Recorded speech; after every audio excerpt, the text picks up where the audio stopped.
My name is Emily Avery. I am 38 years old. And for 11 years I believed patience was the price of keeping a marriage together. The night I finally learned the difference between patience and surrender, 400 employees were watching. It happened at Ryan's company Gala. Inside the Grand Meridian Ballroom, beneath chandeliers the size of small cars and a ceiling painted to look like a midnight sky.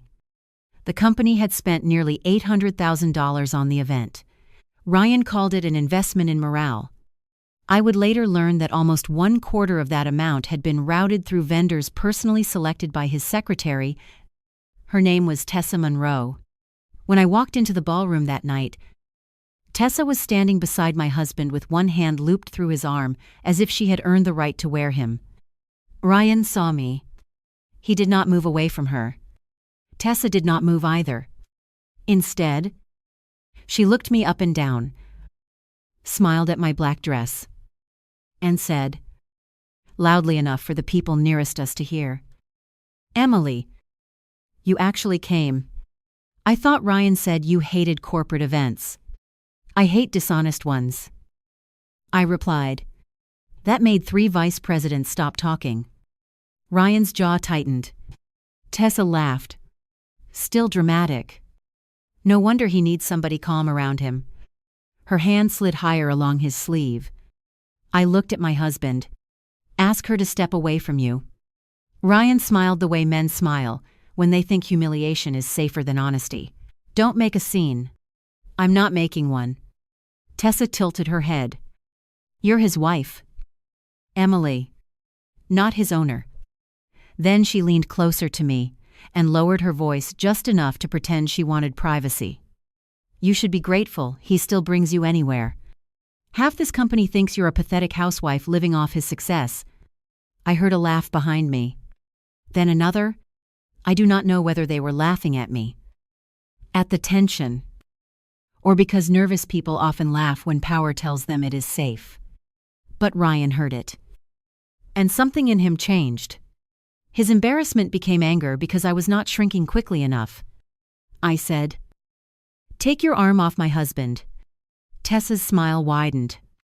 Ryan stepped between us. His right hand moved so fast that for 1 second I saw only the blur of his cufflink. Then his palm struck the left side of my face. The sound was sharp enough to cut through the music. I stumbled half a step. Champagne splashed from a nearby glass. Someone gasped. Someone else whispered my name. Ryan stared at me as if I had forced him to do it. "Don't ever embarrass me in my own company," he said. That sentence mattered. Not because of the slap. Because of the words "my own company." For 11 years, Ryan had repeated that phrase in one form or another. My company. My executives.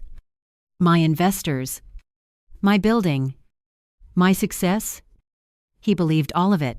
What he did not know was that 42% of the voting power in his company belonged to Halcyon Capital Partners, and Halcyon had been founded by my mother. Ryan thought my mother, Celeste Avery, was merely a wealthy widow who lived quietly in a stone house outside Boston and spent too much time gardening. He had never bothered to ask why cabinet ministers returned her calls. He had never asked why the chairman of banks sent her handwritten Christmas cards.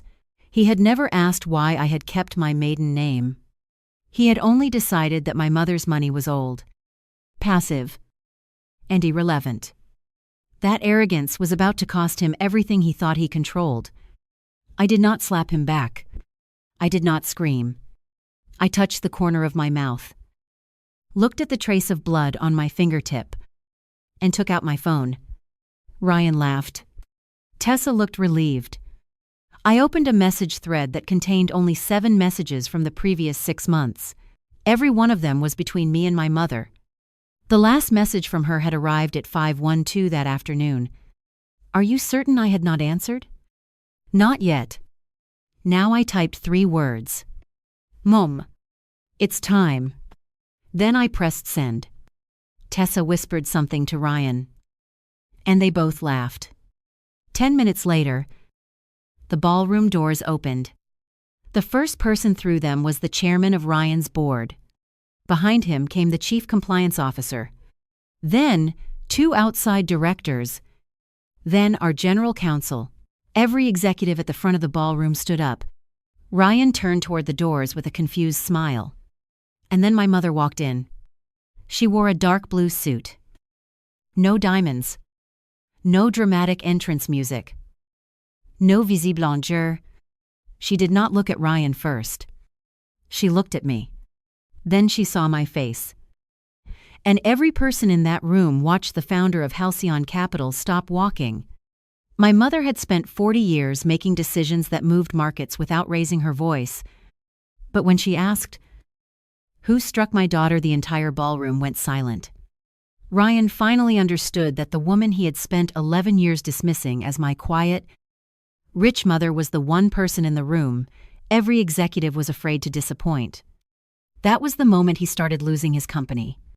But it was not the moment the story began. The story began 6 months earlier. When my mother asked me why Ryan's corporate travel budget had doubled. I had been married to Ryan for 11 years by then. We met when I was 26 and he was 30. He was ambitious in a way I initially admired. He had grown up middle class, worked through business school, and joined a regional software company called North Star Systems when it had fewer than 100 employees. He was not charming in the obvious way. He was focused. He remembered details. He asked questions that made people feel seen.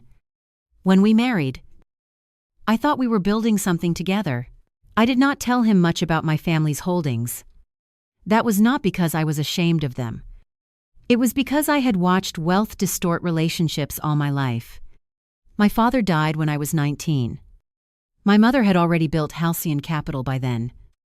First as a small investment partnership, and later as a private investment group with stakes in transportation, software, logistics, medical devices, and energy.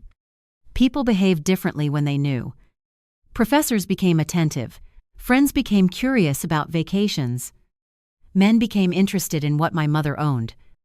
I wanted one part of my life that did not begin with a balance sheet. Ryan knew my mother was wealthy. He did not know the scale. More importantly, he did not know that Halcyon often invested through layered funds and holding entities whose public names did not contain the Avery name. 3 years after our marriage, North Star nearly collapsed after a disastrous acquisition. Ryan came home one night devastated. He said 1,200 jobs were at risk. He said the board was considering a sale that would dismantle the company. I called my mother. I did not ask her to save Ryan. I asked her to look at North Star. Halcyon invested $90 million through a vehicle called HCP Strategic Opportunities 3. Ryan celebrated when the transaction closed. He called Halcyon the smartest money that ever found us. He never asked me whether I knew anyone there. I told myself that was better.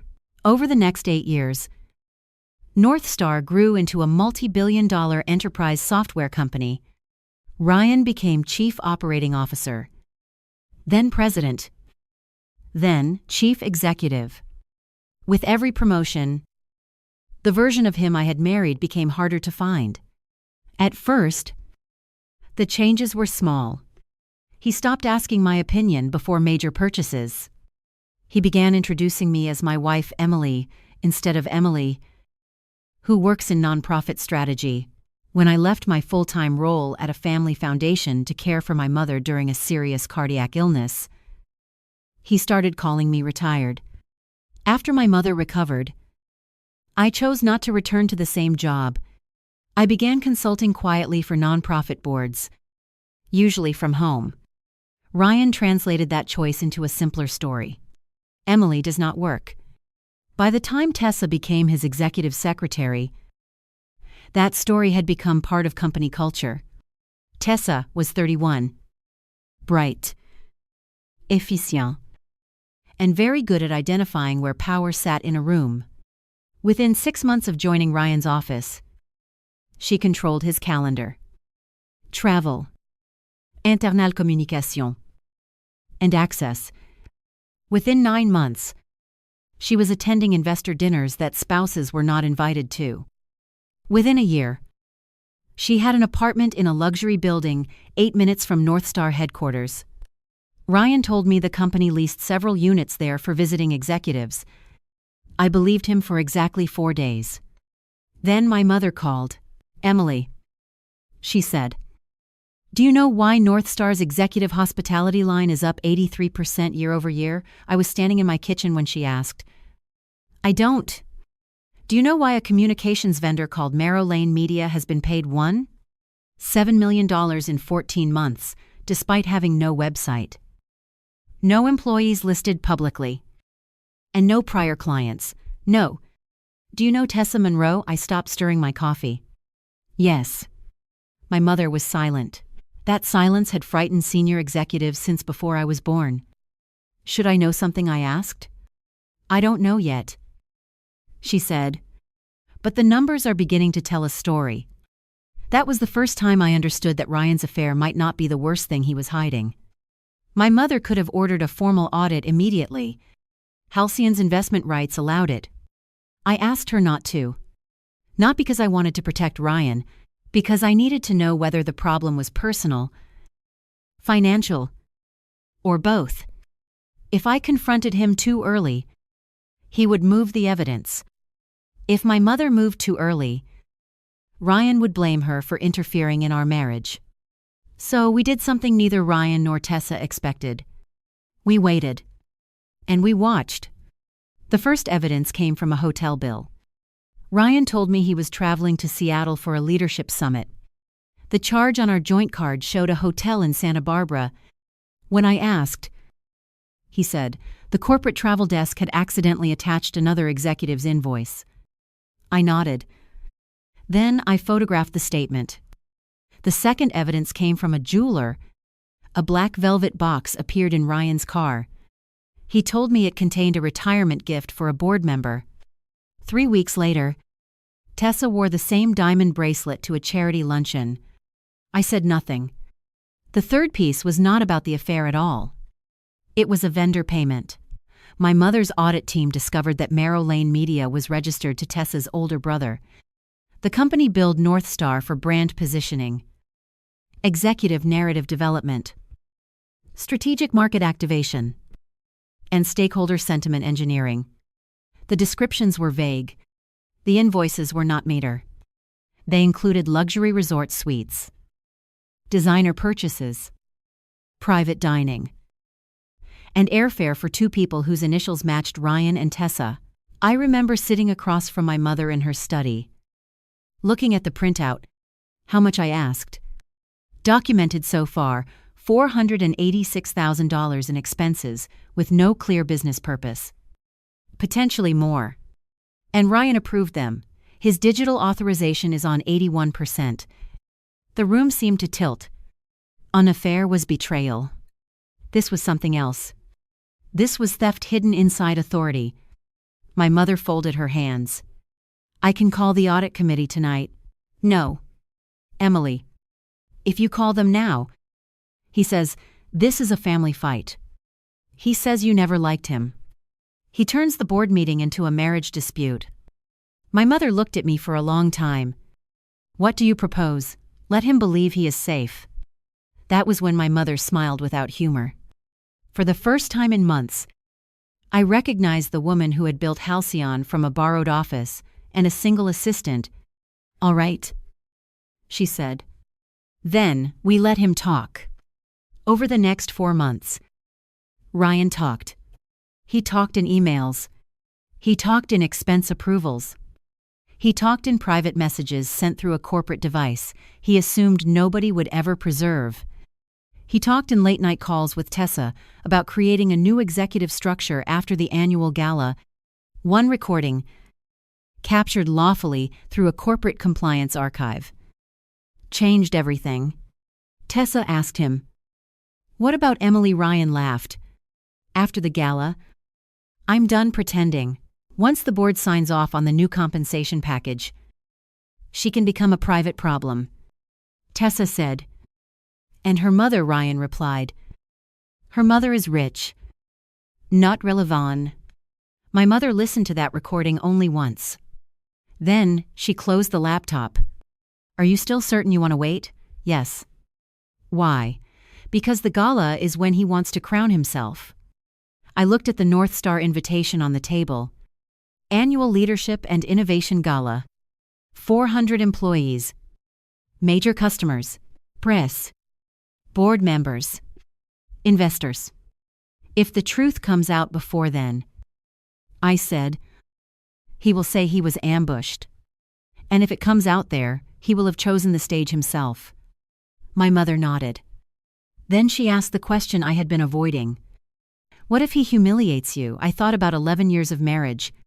I thought about the man who once held my hand outside an emergency room while my mother fought for her life. I thought about the same man calling me a private problem. I can survive humiliation. I said, I'm no longer sure his career can survive the truth. We agreed on a protocol. My mother would not attend the gala unless I asked. Halcyon's board representatives would remain nearby. The audit committee would preserve all records, but take no public action. If I sent the words, "It's time," the special meeting notice would be activated. The chairman would enter. Council would enter. My mother would enter, and Ryan would be given one final opportunity to explain himself in front of the same people whose trust he had used as currency. I did not know then that he would hit me. Neither did my mother. But by the night of the gala, I knew almost everything else. The morning of the gala began with an anniversary card. Ryan left it beside my coffee. 11 years. It said on the front, inside, he had written, "Here's to building the next chapter." I stared at those words for a long time. By then, I knew he had booked a 2-bedroom suite at the hotel for the night. One bedroom was listed under his name. The other was listed under Tessa's narration. The reservation had been billed to Marrow Lane Media. Still? I put the card in my handbag. I wanted to remember the precision of his hypocrisy. At noon, my mother called. You can still stay home. No. You do not owe him a performance. I'm not going for him. Why are you going? Because 400 employees deserve to know whether the man asking for their trust deserves it. She breathed out slowly. Then remember something your father used to say. I smiled despite everything. Never confuse silence with surrender. Exactly. At 5 that evening, I dressed alone. I wore a simple black silk gown and my mother's pearl earrings. Not because I wanted to look powerful, because I wanted to feel like myself. Ryan did not wait for me. His driver texted that Mr. Mercer had left early for the hotel. I drove myself. At the Grand Meridian, a wall of photographers stood near the entrance. Ryan was already posing with Tessa. She wore silver. Her hand rested on his chest. When I stepped onto the carpet, one photographer called, Mrs. Mercer. Over here. Ryan's smile tightened. Tessa removed her hand. For the photograph. Only for the photograph. Inside. The ballroom glowed with carefully purchased confidence.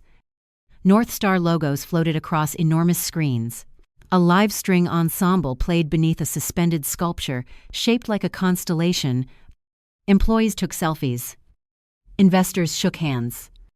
Ryan moved through the room like a candidate on election night. Tessa never drifted more than 6 feet from him. At dinner, I discovered that my place card had been moved.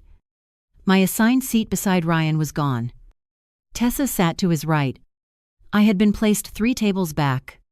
That detail, more than the affair, told me how certain they were. Ryan did not even think I needed to be hidden anymore. He thought I had already been defeated. I sat down. Across from me was North Star's chief technology officer, Priya, who had known Ryan longer than I had. She glanced toward the head table. Then back at me. Are you all right? She whispered. Yes. Her eyes stayed on mine. That isn't what I asked. I almost told her. Instead I said, Pay attention tonight. She frowned. To what, to who? Ryan, thanks. The program began. Awards, a product video, a speech from the chairman. Then Ryan walked onto the stage. The ballroom applauded. He spoke for 20 minutes about vision, courage, discipline, growth, and trust. Trust. I remember that word because he used it 7 times. He thanked the board. He thanked the investors. He thanked his leadership team. Then he asked Tessa to stand. This woman, he said, smiling down at her, has been the engine behind one of the most successful years in North Star history. People applauded. Tessa pressed a hand to her heart. Ryan continued. She has protected my time, sharpened my message, and reminded all of us that excellence requires loyalty. Loyalty. The word nearly made me laugh. Ryan never mentioned me. Not once. When he finished, employees rose for a standing ovation. Tessa stood first. She looked directly at me as she clapped. Then the room broke for cocktails. I stayed seated until most people moved away. Priya remained beside me. You told me to pay attention, she said. I did. He thanked his florist before he thanked his wife. He didn't forget me. Priya's expression changed. You mean it was deliberate? Yes. Before she could say more, Tessa approached. She carried 2 glasses of champagne. One for herself, one for Ryan, who followed a few steps behind. Emily, she said brightly. There you are. I stood. Tessa looked at Priya. Can I steal her for a second? Priya did not move. No. Tessa blinked, then laughed. That was not really a question. Priya looked at me. I nodded. She stepped away reluctantly. Tessa leaned closer. You made it through the speech, she said. That must have been hard.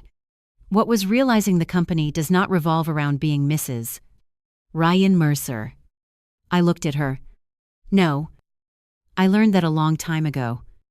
Ryan arrived. What's going on? Tessa slipped her arm through his. Nothing. Emily is just struggling with the evening. I looked at her hand. Then I looked at Ryan. Ask her to step away from you. That was where the night caught up with the opening of this story. Tessa called me pathetic. People laughed. Ryan told me not to make a scene. I told her to take her arm off my husband. And Ryan slapped me. Now we were back in the ballroom. My mother had just walked through the doors. The entire room was standing. And Ryan was about to discover who exactly had been paying attention. My mother crossed the ballroom without hurrying. That was one of the first things I learned from her as a child. People who truly have authority rarely rush toward it. The board chairman, Martin Kell, walked half a step behind her. General Counsel Laura Chen was on his left. On the right was Victor Ames, the retired federal prosecutor who chaired North Star's audit committee. Ryan knew all 3 of them. He just did not understand why they had arrived together. Celeste, he said, forcing a smile. What a surprise. My mother stopped in front of him. No, she said. I don't think it is. Then she looked at my cheek again. The red mark was already rising. Emily, do you need medical attention? I'm okay. That was not my question. The resemblance between my mother and Priya made me almost laugh. No fractures. I can stand. I want to finish this. My mother nodded once. Ryan glanced from her to Martin. What exactly is happening? Martin did not answer. Instead, Laura Chen stepped forward. Ryan. Effective immediately. You are directed not to access any North Star device, system, account, or record except through counsel. Your executive credentials are being suspended, pending review. A murmur moved through the ballroom. Ryan's face hardened. On what authority? Martin finally spoke. On mine. You can't suspend the CEO in the middle of a company event. I can when a majority of the independent directors have voted to do so. Ryan stared at him. When did that vote happen? 6 minutes ago. Tessa released Ryan's arm. Very slowly. Ryan looked around the room as if he expected his executives to rescue him. Nobody moved. Then he turned back to my mother. This is because of a domestic disagreement. My mother's expression did not change. No. You walk in here 10 minutes after Emily provokes a scene, and suddenly the board suspends me. No. My mother repeated. We walked in because your wife sent the signal we had agreed upon after months of preserved evidence. The room changed. Not loudly, but physically. People stopped looking at my face and started looking at Ryan. He heard it too. Preserved evidence of what Victor Ames answered. Potential misuse of company funds. Related party transactions. Inaccurate expense certifications. Record destruction. Undisclosed conflicts of interest. And possible retaliation against employees who questioned those transactions. Tessa took one step backward. I noticed. So did my mother. Ryan pointed toward me. This is her. This is Emily weaponizing her mother because she's jealous. My mother finally looked directly at him. You still don't know. Do you? Know what? She turned toward Martin. Would you like to explain Halcyon's position? Martin seemed almost sorry for Ryan. North Star's largest voting bloc is held by HCP Strategic Opportunities 3 and affiliated entities. Ryan frowned. I know that. Those entities are controlled by Halcyon Capital Partners. I know that too. My mother said. I founded Halcyon. Ryan's face did not change immediately. That was the strange part. His mind rejected the information before his body understood it. Then his eyes flicked to the executives standing around us. To the board. To the investors. Back to my mother.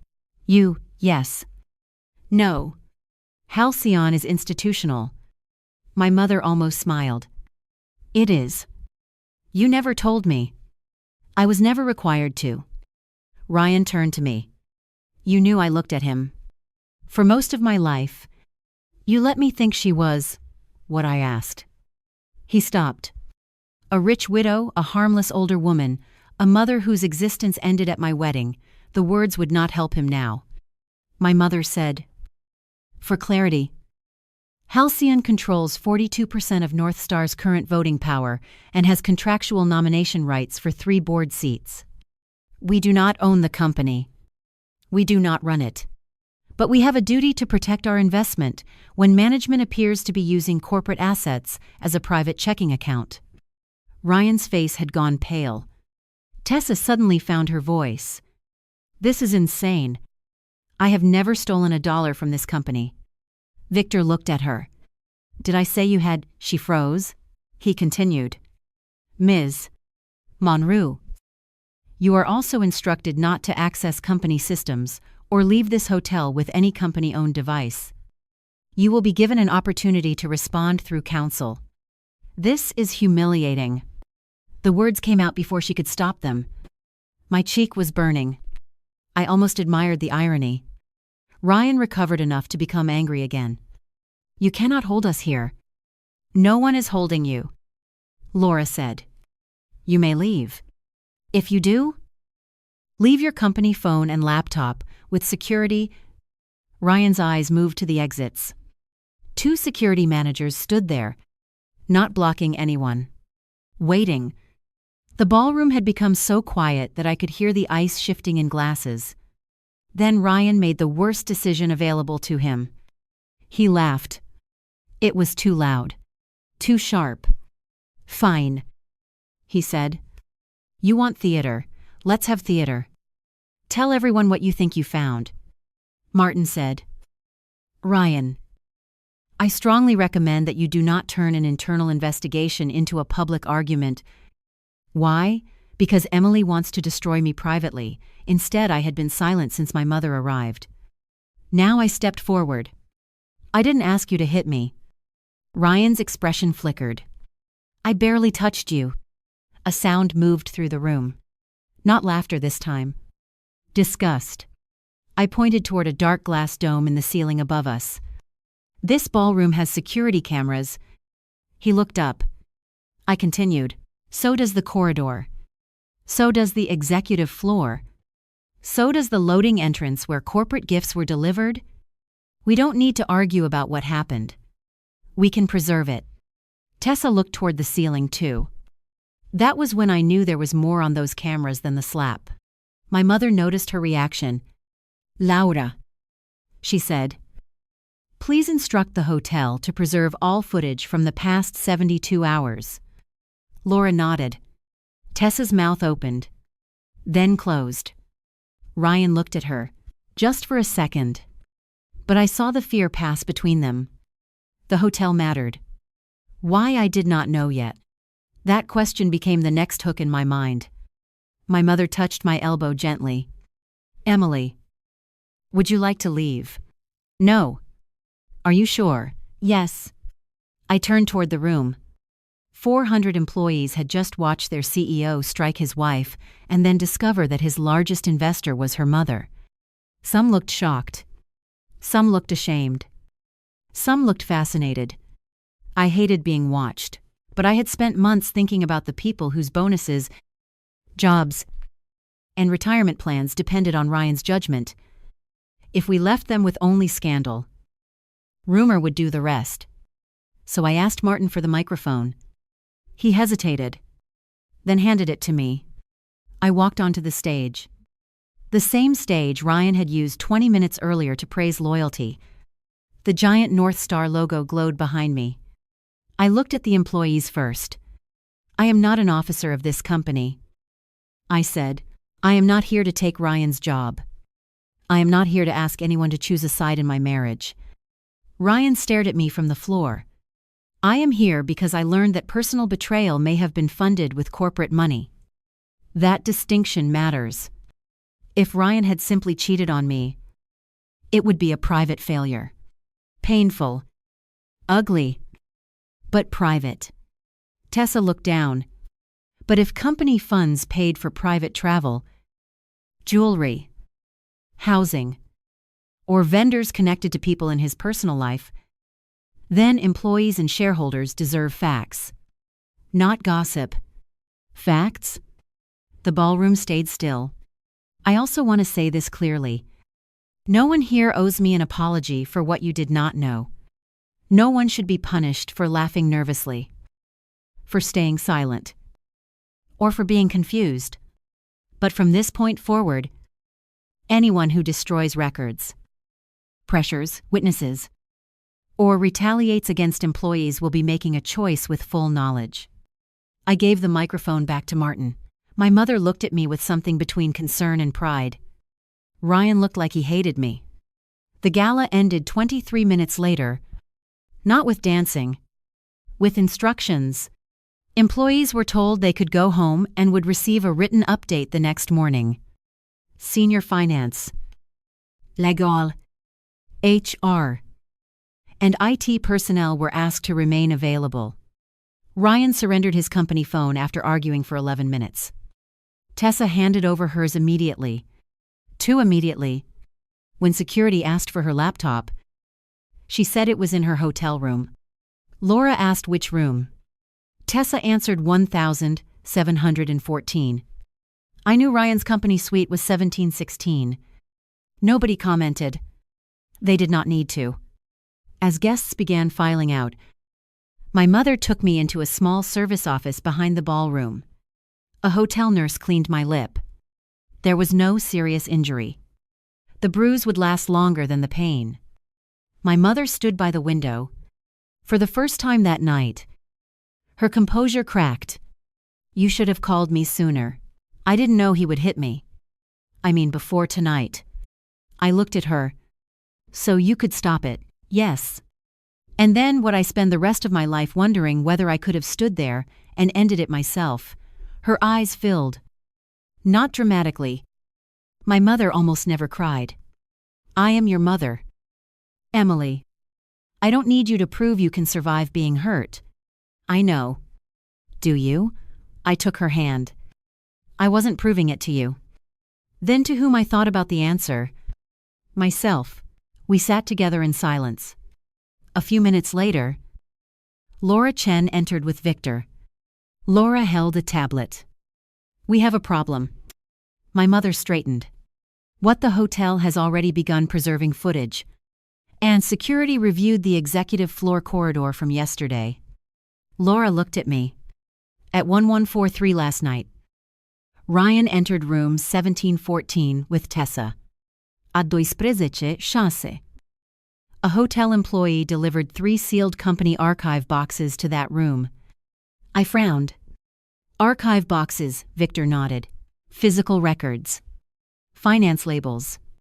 My mother's face changed. Where are the boxes now? That's the problem. Laura said.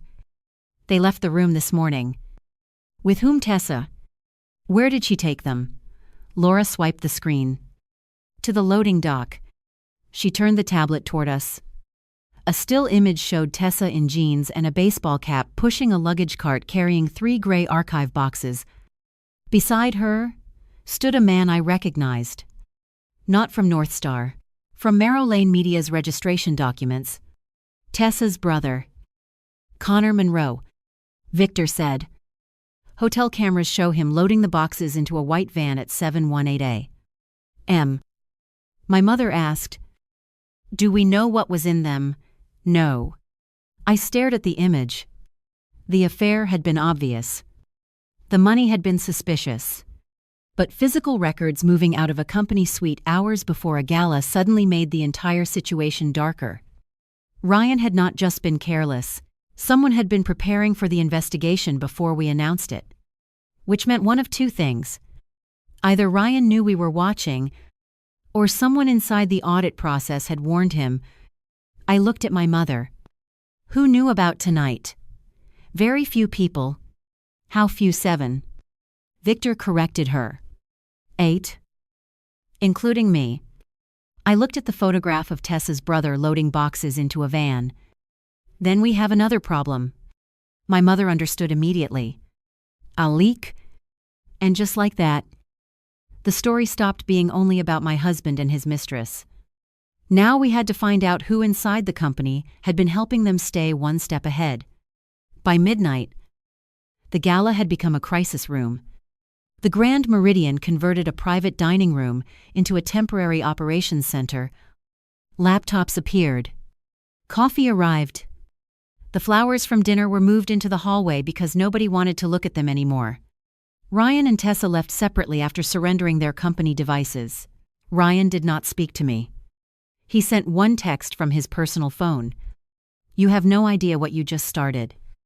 I read it once. Then I forwarded it to Laura and my divorce attorney, whom I had quietly retained 3 weeks earlier. That was another thing Ryan did not know. I had already prepared to leave him. Not with a dramatic suitcase. Not with a secret mansion. With copies, tax returns, property records, insurance policies, retirement accounts, loan documents, the boring architecture of a legal life. My attorney, Helen Brooks, had told me that people often wait for emotional certainty before preparing for divorce. Do the opposite. She said, prepare while you are calm. Decide when you are ready. I had prepared. The slap made the decision for me. At 1:15 a.m. I signed an email authorizing Helen to file the petition the next business morning. Then I turned my attention back to North Star. Victor drew a list of the 8 people who had known about the audit protocol. My mother. Me. Martin Kell. Laura Chen. Victor himself. The Chief Compliance Officer, Dennis Park. Halcyon's Head of Risk, Omar Feld. And North Star's Chief Financial Officer, Calvin Price. Calvin's name made me pause. He had joined North Star 4 years earlier at Ryan's recommendation. Ryan called him the adult in the room. Calvin had approved dozens of Marrow Lane invoices. Why was he included, I asked. Victor answered. Because once we began preserving finance records, he had to be notified under internal controls. Could he have warned Ryan? He could have. My mother looked toward Laura. Disable his remote access until we know. Laura hesitated. Celeste. We need a basis. Then ask him to join us. It was almost 2 a.m. Calvin answered on the third call. He sounded sleepy. Too sleepy. When Laura told him the board needed him at the hotel, he said he was at his lake house 40 miles away. Victor asked him to open his company laptop while they remained on the phone. Calvin refused. On advice of counsel, there was no reason for an innocent CFO to have counsel ready at 2 a.m. unless he already expected a problem. Victor ended the call. The room became very still. My mother said, "There is your leak." But I was not convinced. Or he is scared. Scared people cooperate. Sometimes guilty people cooperate too. She gave me a look. You are determined to make this difficult. No. I'm determined not to decide guilt based on behavior we dislike. Victor nodded. That is why she should not be on the investigative committee. My mother's head snapped toward him. He smiled faintly. I mean that as a compliment.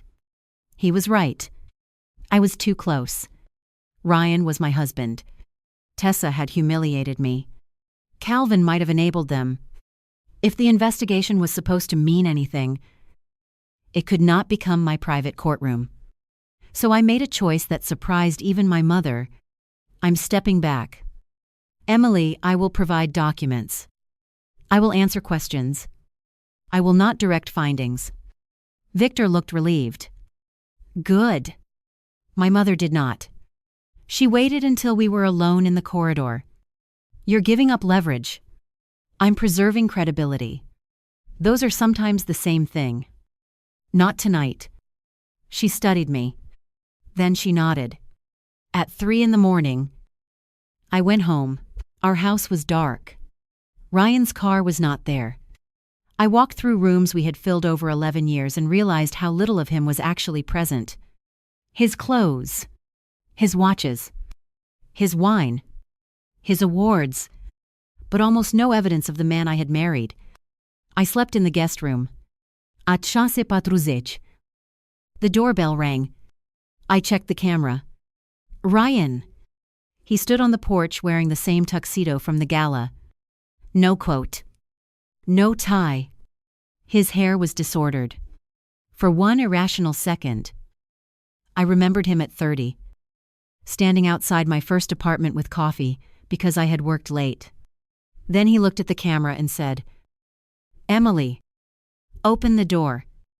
The memory vanished. I opened it but did not step aside. He stared at my face. The bruise had darkened.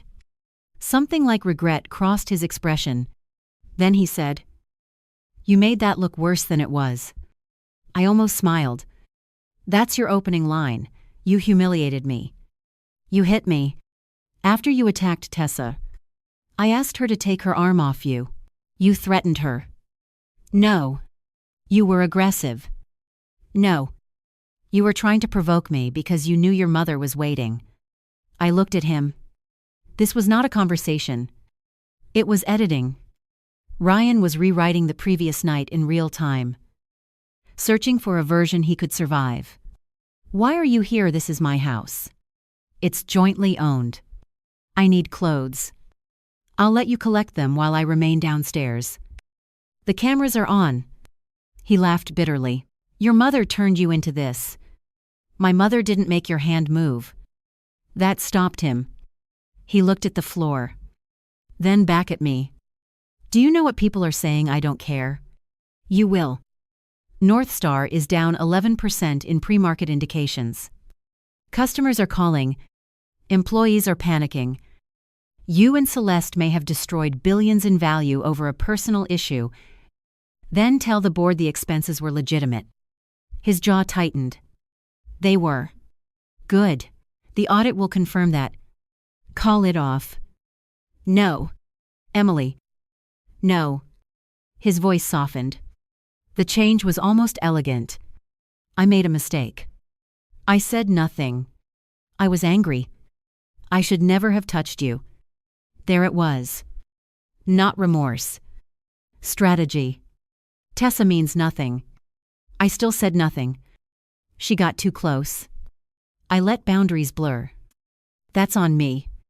Did you sleep with her? He looked toward the staircase. Is this really the moment? Yes. He exhaled. Yes. The answer hurt less than I expected. Perhaps because I had already grieved it privately. How long? 8 months? I knew that was a lie. The hotel records alone reached back 14 months. I let him continue. I ended it last night. Before or after she left with finance boxes, his eyes changed. That was the moment I knew. He had not expected me to know about the boxes. What boxes? Goodbye. Ryan. He grabbed the edge of the door before I could close it. Emily. Wait. Take your clothes later through counsel. You can't do this. I can close my front door. You think your mother can protect you forever. I looked at him. From what he leaned closer. For the first time, the polished CEO disappeared. You have no idea how much of North Star depends on me. Then the audit should be reassuring. His hand dropped from the door. He stared at me for several seconds. Then he stepped backward. This company will collapse without me.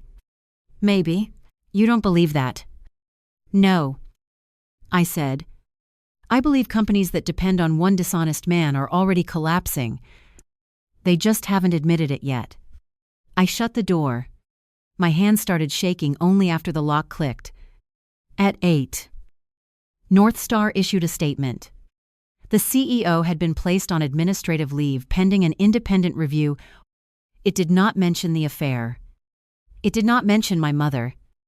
It did not mention the slap. That lasted 12 minutes. Then the first Gala video appeared online. Someone had filmed the moment Ryan hit me. By 9. It had been viewed more than 1 million times. But then, a second clip appeared. My mother walking in. Executives standing. Her asking, "Who struck my daughter?" The internet did what the internet does. It flattened a complicated story into heroes and villains before breakfast. Some people called my mother iconic. Some called me a spoiled heiress. Some said Ryan had been set up. Some said Tessa deserved worse. I hated all of it. At noon, Helen called. Do not post anything. I wasn't going to. Do not like anything. I know. Do not correct strangers. I know. And do not read comments. I paused. Emily, working on that one. She sighed. Divorce petition is filed. I requested temporary orders preserving marital assets. Can I? Good. There is something else. My stomach tightened. What? Ryan transferred $250,000 from a joint brokerage account at 411 this morning. To where an account in his name. Can he do that? He can physically do it. Whether he can keep it is another question. The timing was revealing. While standing on my porch asking me to call off the audit, Ryan had already moved money. He's preparing. I said, yes. Suwang mi. That afternoon, I met with the special committee for my first formal interview. Victor sat at the head of the table. An outside law firm had been retained. 2 forensic accountants attended remotely. My mother was not in the room. Neither was I treated like an owner's daughter. For nearly 4 hours, they asked about my marriage. When I first suspected the affair, what Ryan said about company-paid travel, whether I had ever authorized him to use personal or family funds, whether I had introduced him to anyone at Halcyon, whether my mother had ever promised him promotion, financing, or protection. The questions felt invasive. They were supposed to. At one point, the lead investigator asked, Mrs. Avery, Did you ever threaten Mr. City? Mercer, with your mother's influence during an argument? No. Did you ever say she could have him fired? No. Did you ever imply that North Star owed its survival to your family? No. Why not? Because it was never useful to my marriage. Or because you wanted to conceal it? I looked at him. Yes. The room went quiet. He leaned forward. Explain. I concealed the scale of my mother's control because I wanted Ryan to relate to me without it. Do you regret that? Yes. Why? Because secrecy creates empty space. And arrogant people fill empty space with assumptions. Victor wrote something down. The investigator continued. Did your concealment contribute to Mr. Mercer, misunderstanding the power structure around North Star? Yes. Do you feel responsible for his decisions? No. That distinction mattered to me. I could own my secrecy without owning his theft. The interview ended after 5. As I stood to leave, Victor stopped me. One more thing. He slid a photograph across the table. It showed the white van from the hotel. We found it. We're an industrial storage facility outside Worcester. Were the boxes inside? 2 of them. And the 3rd missing. What was in the 2? His expression tightened. Expense records. Internal approval packets. And old vendor due diligence files. Why remove them if digital copies existed? Because some contain handwritten notes. My pulse changed. What kind of notes? He turned over another page. A scanned invoice from Marrow Lane Media. In the margin, someone had written in blue ink RM, do not route through standard procurement. CP approved exception. RM. Ryan Mercer. CP. Calvin Price. I looked at Victor. So Calvin was involved. Possibly. Where is he? His lawyer says he will cooperate tomorrow. And the missing box, we don't know. Then he gave me the part that frightened him most. The archive log says Box 3 contained compensation committee drafts, executive stock option records, and a folder labeled HCP. Halcyon.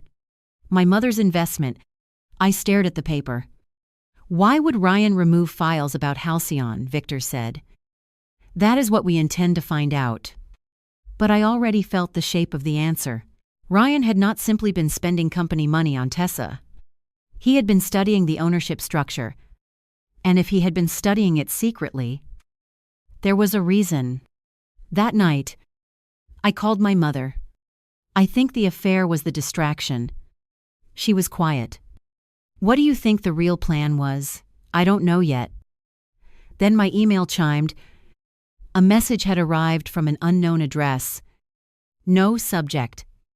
1. Attachment. A photograph of a document. At the top were the words, Confidential Project Crown. Below them was a diagram of North Star's voting shareholders. Halcyon sat at the center, and beside Halcyon was a red handwritten note. Break control before Q4 vote. My mother read the words over the phone. For several seconds, neither of us spoke. Then she said, very softly, Emily, Ryan was not just planning to leave you.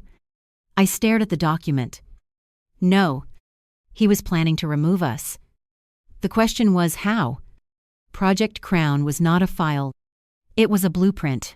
By the next morning, the special committee had reconstructed enough of it to understand the outline.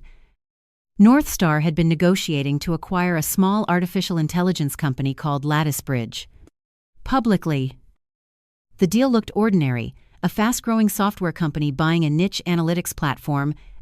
Privately, the proposed terms were extraordinary. North Star would pay partly in cash and partly in newly issued voting shares. Those shares would equal almost 19% of the enlarged company. Halcyon's 42% voting block would fall to just over 34%. That alone would not remove my mother's influence. But Project Crown included a second step. A new executive compensation plan would grant Ryan, Calvin, and several hand-picked officers additional voting rights if North Star achieved certain acquisition milestones. And a third step, Lattice Bridge's pre-acquisition shareholders had signed voting agreements, giving Ryan proxy authority over their shares for 3 years. If everything closed as drafted, Ryan would not technically own North Star. He would not need to. He would control enough votes, proxies, and management rights to neutralize Halcyon's board influence. My mother read the summary in her study. She did not look angry. She looked impressed. "That is clever," she said. I stared at her. "You sound proud. I am capable of recognizing a good mechanism used for a bad purpose." Would it have worked if the disclosures were complete and the board approved it knowingly? Possibly. And were they complete? No. The special committee had discovered that Ryan's proxy arrangements with Lattice Bridge shareholders were absent from the board materials. So were side letters promising consulting payments to 2 of those shareholders. One of those payments flowed through Merrill Lane Media, Tessa's brother's company. I sat back. She was part of this. My mother nodded. More than part. Halcyon's forensic team had found another connection. Connor Monroe, Tessa's brother, owned a small investment vehicle called East Harbor Ventures. East Harbor held 7% of Lattice Bridge. If the acquisition closed, Connor would receive North Star shares worth tens of millions. Tessa had never disclosed the family relationship. Ryan had signed the conflict questionnaire personally. He marked no related party interests. The affair made the conflict worse. But the conflict existed even without the affair. That distinction became important because Ryan's public defense began that afternoon. He hired crisis attorney Graham Pike, a man famous for turning accusations into counterattacks. At 20 p.m., Ryan released a video statement. He sat in a neutral office wearing a dark suit and no tie. His voice was calm. He apologized for a deeply regrettable marital incident. Then he changed the subject. He accused Halcyon Capital of using my marriage as a pretext for a hostile takeover. He claimed my mother had secretly controlled North Star for years. He described me as an undisclosed agent of Halcyon, operating inside my personal life. I watched that sentence twice. An undisclosed agent. My marriage had lasted 11 years. According to Ryan, I had apparently been a spy the entire time. He continued. He said all expenses had legitimate business purposes. He said Tessa was being targeted because she was a successful woman. He said Project Crown was a lawful, strategic plan designed to diversify North Star's shareholder base. Then he said the line that spread fastest: no CEO should have his career destroyed because he married the daughter of a powerful investor without being told who she really was. The internet loved it. Within hours, the story split. Was Ryan an abusive executive caught stealing? Or had a billionaire investor secretly embedded her daughter in his marriage and company? The second version was absurd. It was also emotionally satisfying to people who wanted the powerful family to be the true villain. My mother called after the statement. Do you want to respond? No? Good. Why did you ask? To see whether you had lost your mind. I smiled for the first time that day. Then she became serious. He has identified the weakness, my secrecy. Yes, he's not wrong that I kept things from him.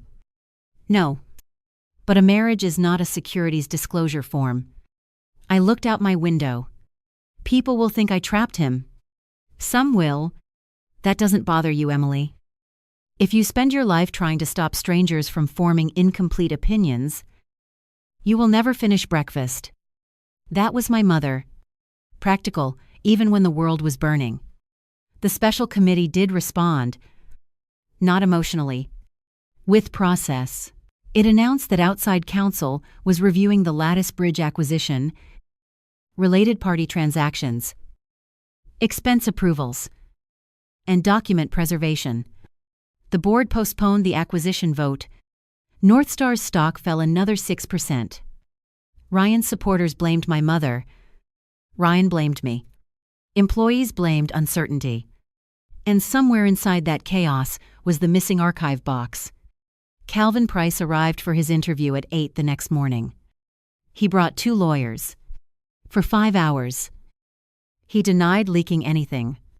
Then Victor showed him hotel access logs. Calvin's face changed.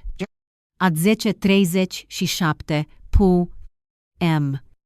The night before the gala, someone using Calvin's executive credentials had accessed the board portal and downloaded the special committee calendar. At 10:40 și 1, Ryan received a call from Calvin's personal phone. The call lasted 4 minutes and 12 seconds. At 11:02, Ryan texted Tessa. Move paper tonight. Calvin asked for a break. When he returned, he changed his story. Yes. He had warned Ryan. Why?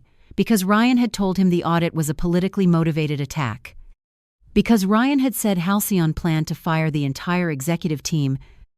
Because Calvin had helped structure Project Crown and believed the acquisition was necessary to protect management independence. Victor asked, "Did you authorize removal of company records?" "No." "Did you know Ryan intended to remove records?" "No." "Did you know Merrill Lane Media was owned by Ms.com?" "Monroe's brother." Calvin looked down. "Yes." "Did you disclose that to the board?" "No." Why Ryan said legal had cleared it. Laura Chen, sitting across the table, said, "Legal did not." Calvin closed his eyes. Anabiwan. The walls moved closer. He admitted signing procurement exceptions. He admitted approving reimbursements that bypassed normal review. He admitted he suspected Ryan and Tessa were romantically involved. Then he said something nobody expected. "Ryan has another company." Victor stopped writing. "What company?" Calvin looked at his lawyers. One of them nodded. "Arbor Ridge Holdings." I had never heard the name. Neither had my mother. Calvin explained. Ryan formed Arbor Ridge 18 months earlier through a lawyer in Delaware. It did not appear in his North Star conflict disclosures. Arbor Ridge had acquired options to purchase commercial property beside 3 North Star data center sites. Why? Victor asked. Calvin's answer was simple. Because North Star's expansion plans would make the land more valuable. The room went silent. That was not an affair expense. That was potential self-dealing built around confidential corporate information. How much land? Victor asked. About $32 million at acquisition cost, and current estimated value closer to 80. My mother put down her pen. Who funded Arbor Ridge? Calvin swallowed. I don't know all of it. Who do you know? Ryan. Connor Monroe. 2 Lattice Bridge shareholders. The pattern became unmistakable. The same people tied to Project Crown were also buying property around North Star's confidential expansion plans. Tessa was not simply the secretary receiving jewelry. She sat at the center of the information flow. Calendar access, travel, board schedules, acquisition meetings, investor contacts, and through Connor, a financial bridge to outside entities positioned to profit. That afternoon, the special committee froze the Lattice Bridge deal completely. The board placed Calvin on leave. Ryan called it retaliation. Tessa disappeared. Not literally, but from the address where process servers expected to find her. Her apartment was empty. Her personal social accounts went dark. Her lawyer said she was taking time away due to harassment. At 6:20 that evening, my doorbell rang. It was Priya. She stood on the porch holding a grocery bag. I brought soup. I stared at her. Why? Because this is what people do when someone's husband blows up a public company. I laughed. It came out unexpectedly. She stepped inside. Priya had been North Star's chief technology officer for 5 years. But she had worked there for 14. She knew every version of Ryan. The ambitious manager, the charismatic operator, the CEO. She also knew Tessa, We sat at my kitchen table. I should have said something. Priya told me. About what? About them. You knew I suspected. How long?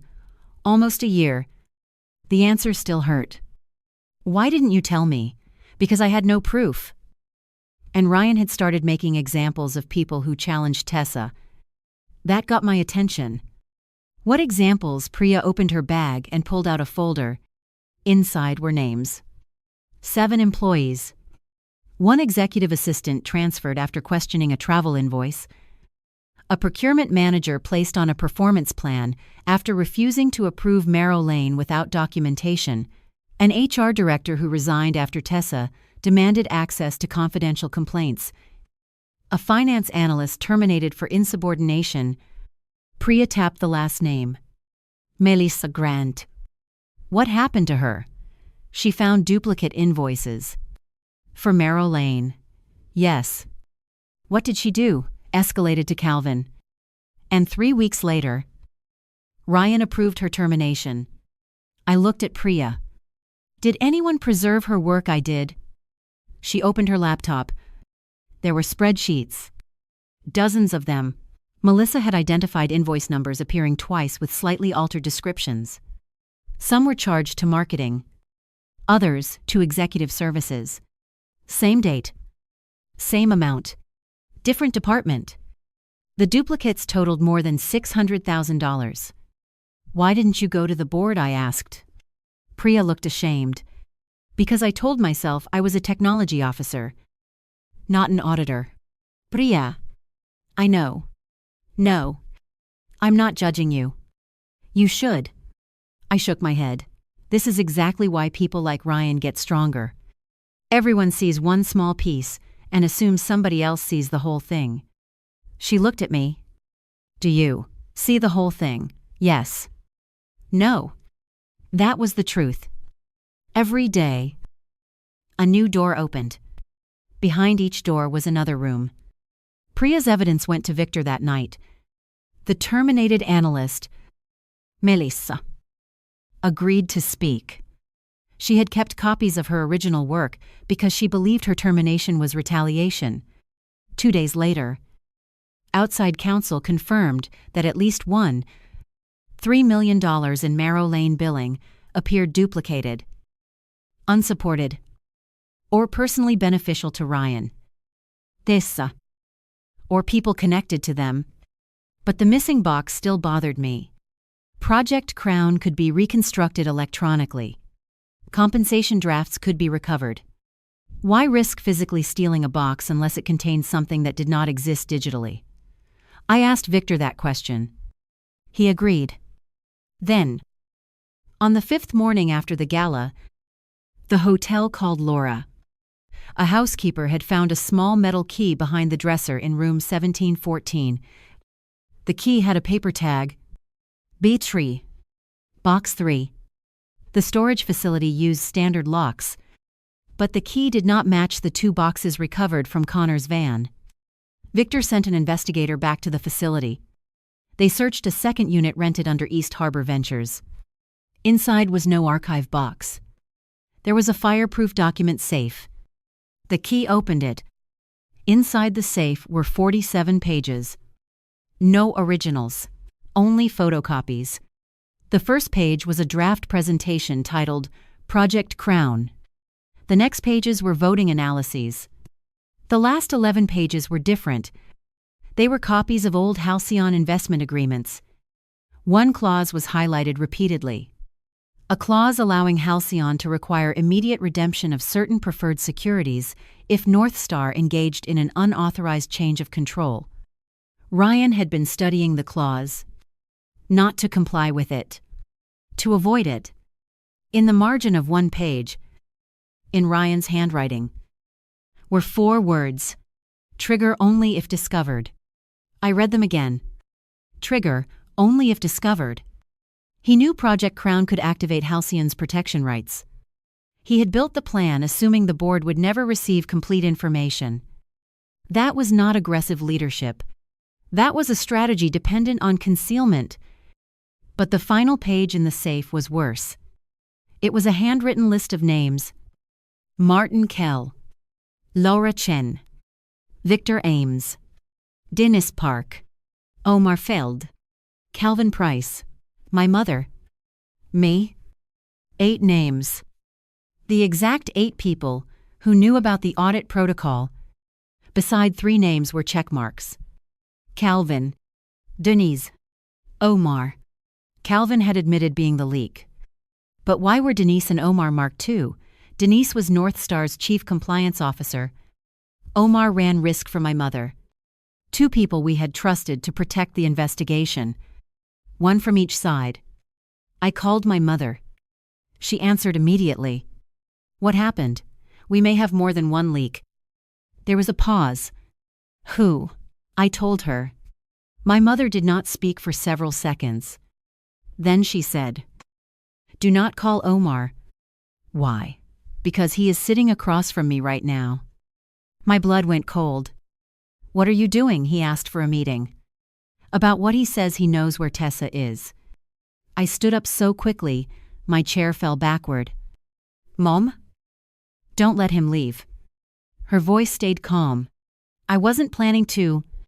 I drove to my mother's house in 40 minutes. It usually took 55. When I arrived, Omar Feld was still in the library. He had worked for Halcyon for 17 years. He was one of the few people my mother trusted enough to disagree with her in public. He looked exhausted. My mother sat across from him with a yellow legal pad.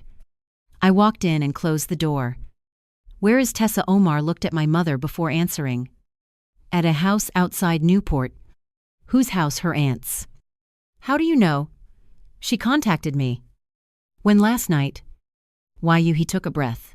Because Ryan tried to recruit me 6 months ago. I stared at him. My mother's face told me this was not new information to her. You knew? I asked. She did not pretend otherwise. Yes. The anger came faster than I expected. You knew Ryan approached someone inside Halcyon, and you did not tell me. I knew he approached Omar with questions about our voting thresholds. That is not a small detail. No. Then why didn't you tell me? Because you asked me not to interfere with your marriage before we had evidence. This is not my marriage. This is corporate interference. I agree. Now. My mother's jaw tightened. Omar spoke carefully. Emily. He did not say. Help me steal control. He asked whether Halcyon would be willing to reduce its voting block in exchange for liquidity. He framed it as strategic. And you? I told him any proposal had to go through the board. Then, he asked what level of dilution would terminate certain protective rights. Did you answer no? Did you tell my mother yes? I looked at her. You should have told me. She did not argue. You are right. That stopped me more effectively than a defense would have. My mother was not good at admitting mistakes quickly. She continued. I thought I was protecting you from information that would force a decision before you were ready. You were deciding when I was ready. Yes, which is exactly what Ryan does. The words landed hard. Omar looked away. My mother did not. No, she said. It is not exactly what Ryan does. But it is close enough that I understand why you said it. I sat down. My anger did not disappear. But it became more precise. Tell me about Tessa. Omar opened a secure phone. She called from a prepaid number. She said she has documents Ryan will blame on her. Is she wrong? No. What does she want? Immunity from the company. My mother shook her head. We cannot give criminal immunity. She knows. She wants North Star to agree not to sue her civilly if she cooperates fully. That is not my decision. She asked for one more thing. What protection from Ryan? I almost laughed. She helped him. Yes. She took the gifts. Yes. She helped move records. Yes. And now she is afraid of him. Omar's expression did not change. Complicity and fear can exist at the same time.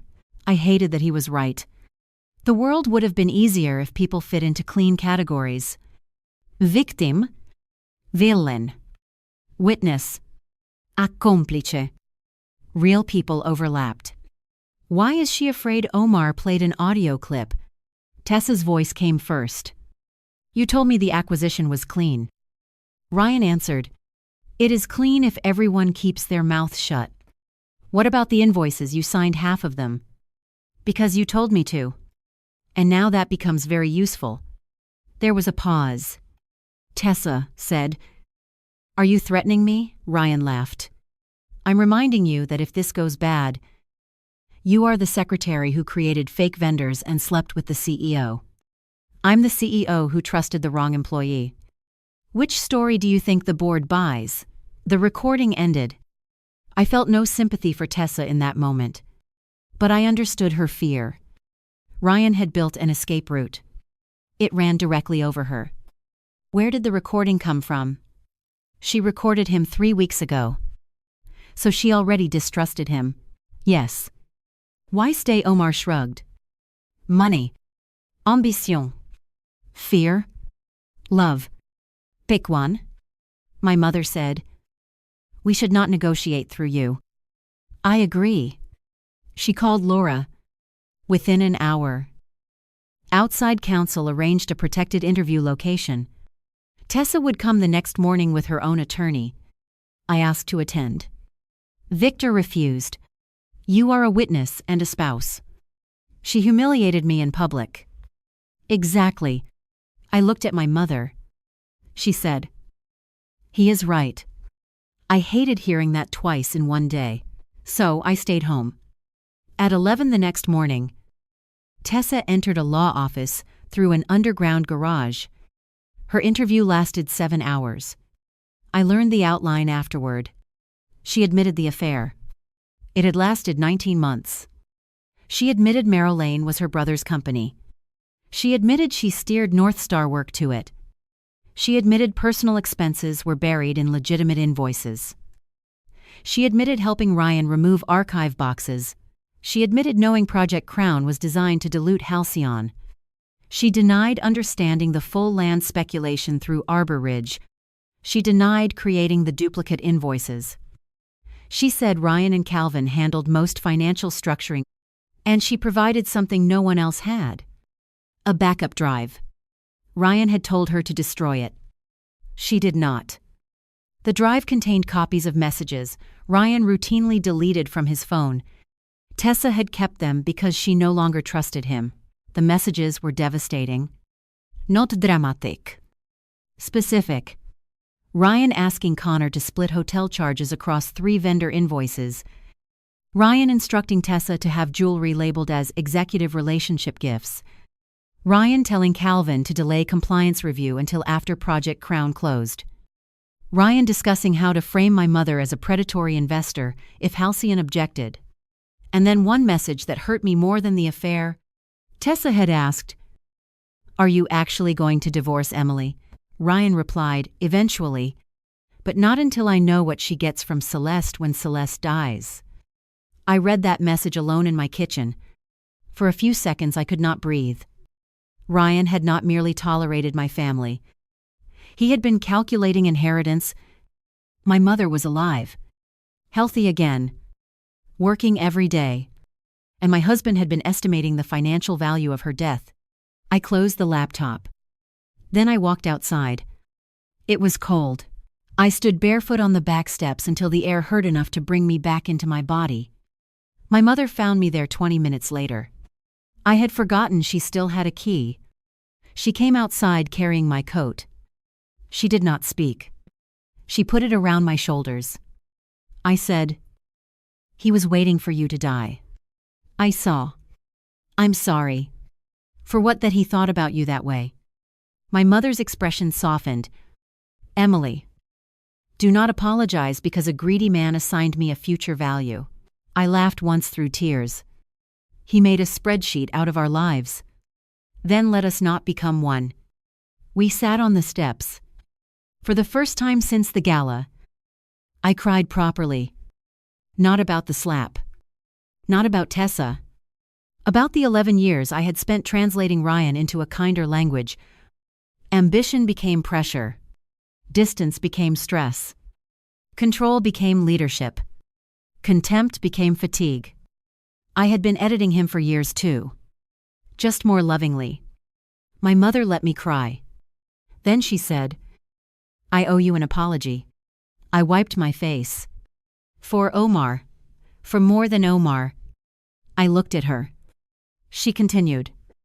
After North Star's $90 million recapitalization 8 years ago, I had a background report done on Ryan. You investigated my husband. Yes. Without telling me, yes. I stood up. Mom. Listen. No. You do not get to say listen, after admitting you investigated my husband behind my back. I was investing $90 million. Then investigate the company. I did. And him? Yes. Why? Because he was becoming central to the company. I stared at her. What did you find? Nothing criminal. Nothing disqualifying. Then why hide it? Because one thing bothered me. What my mother looked toward the yard. He had a pattern of attaching himself to people with access. That describes half of corporate America. I know. Then what, when he was 24? He dated the daughter of the owner of the consulting firm where he worked. I blinked. That means nothing. Probably. When he was 27. He became close friends with the son of North Star's former chairman. I know. Daniel. Yes. And Daniel recommended him for the strategy role that accelerated his career. That still means nothing. I agree. Then what are you telling me?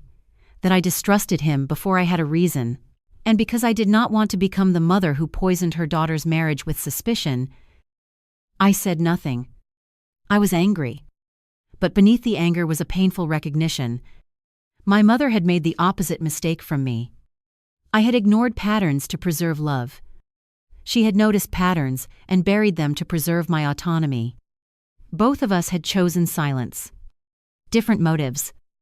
Same result. I don't want you controlling what I know anymore. I said. You are right, even if you think you are protecting me. Yes. Even if I'm making a mistake. She hesitated. Within reason. Mom. All right. Even then. I smiled despite myself. She took my hand. Deal. That conversation changed what happened next. Until then, I had thought of the investigation as something happening around me. My mother's capital. The board's authority. Victor's audit. Laura's legal process. Ryan's misconduct. Tessa's cooperation. I was the injured spouse at the center, but I had a skill everyone had forgotten, including Ryan. Before I left full-time work, I had spent 9 years in nonprofit governance. I knew how weak oversight systems become when everyone assumes good intentions. I knew how boards fail. I knew how conflicts get normalized, one exception at a time. And I knew how money can be technically approved while still violating the purpose for which it was entrusted. I could not investigate Ryan directly, but I could review the system that allowed him to operate. I called Martin. I want to help with governance remediation. He paused. Not the investigation. No. Not personnel décision. No. What exactly map? How approvals failed? Who had authority? Where exceptions accumulated? Why nobody saw the pattern? Martin sounded interested. Do you want to do that as Halcyon's representative? No? Then in what capacity? Independent consultant. Fixed fee. Disclosed relationship. No vote. He laughed softly. You have thought this through. I've had a bad week. The board approved the arrangement after outside counsel reviewed it. For the next 10 days. I interviewed people who had been invisible in Ryan's version of North Star. Accounts payable clerks. Travel coordinators. Procurement analysts. Executive assistants. IT administrators. People who saw the machinery but were never invited to speeches about vision. They told me how it happened. Not with one giant crime. With small exceptions. Tessa needed a vendor onboarded quickly. Ryan approved. A hotel charge exceeded policy. Ryan approved. A gift lacked a recipient list. Ryan approved. Merrill Lane sent an invoice without a statement of work. Calvin approved because Ryan approved. A procurement manager objected. Her review was called bureaucratic resistance. A finance analyst questioned duplicates. She was called not commercially minded. An HR director asked whether Tessa's access created conflicts. Ryan said she was undermining leadership. Every warning was reframed as a personality problem. That was the system. Ryan did not simply bypass controls. He taught the organization that controls were signs of disloyalty. Once I saw that, the story became larger than him. On the 11th day, an IT administrator named Noah Kim showed me a report. Mrs. Avery, there is something weird. What after the gala? We locked Ryan's North Star credentials. I know, but somebody tried to access an archived administrator account using his home IP address. When 3 nights ago, did they get in? No. What account? Noah enlarged the screen. It belonged to a former systems architect who had left North Star 2 years earlier. Why would Ryan know that password? He shouldn't. Could Tessa maybe? She had access to old executive password vault exports before we changed procedures. What was the archived account able to reach? Noah's expression worried me. Board document backups. I felt the familiar coldness return. Project Crown Everything. Can you tell what they were trying to download? Yes. He opened the log. One file name appeared 16 times. HCP, Redemption, Master, 2018. PDF, the original Halcyon agreement. The one containing the protection clause. Ryan had already studied copies. Why was someone still trying to access the original? I called Laura. She called Victor. They compared the file hash to the photocopies recovered from the safe. Then the answer emerged. The photocopy was missing a page.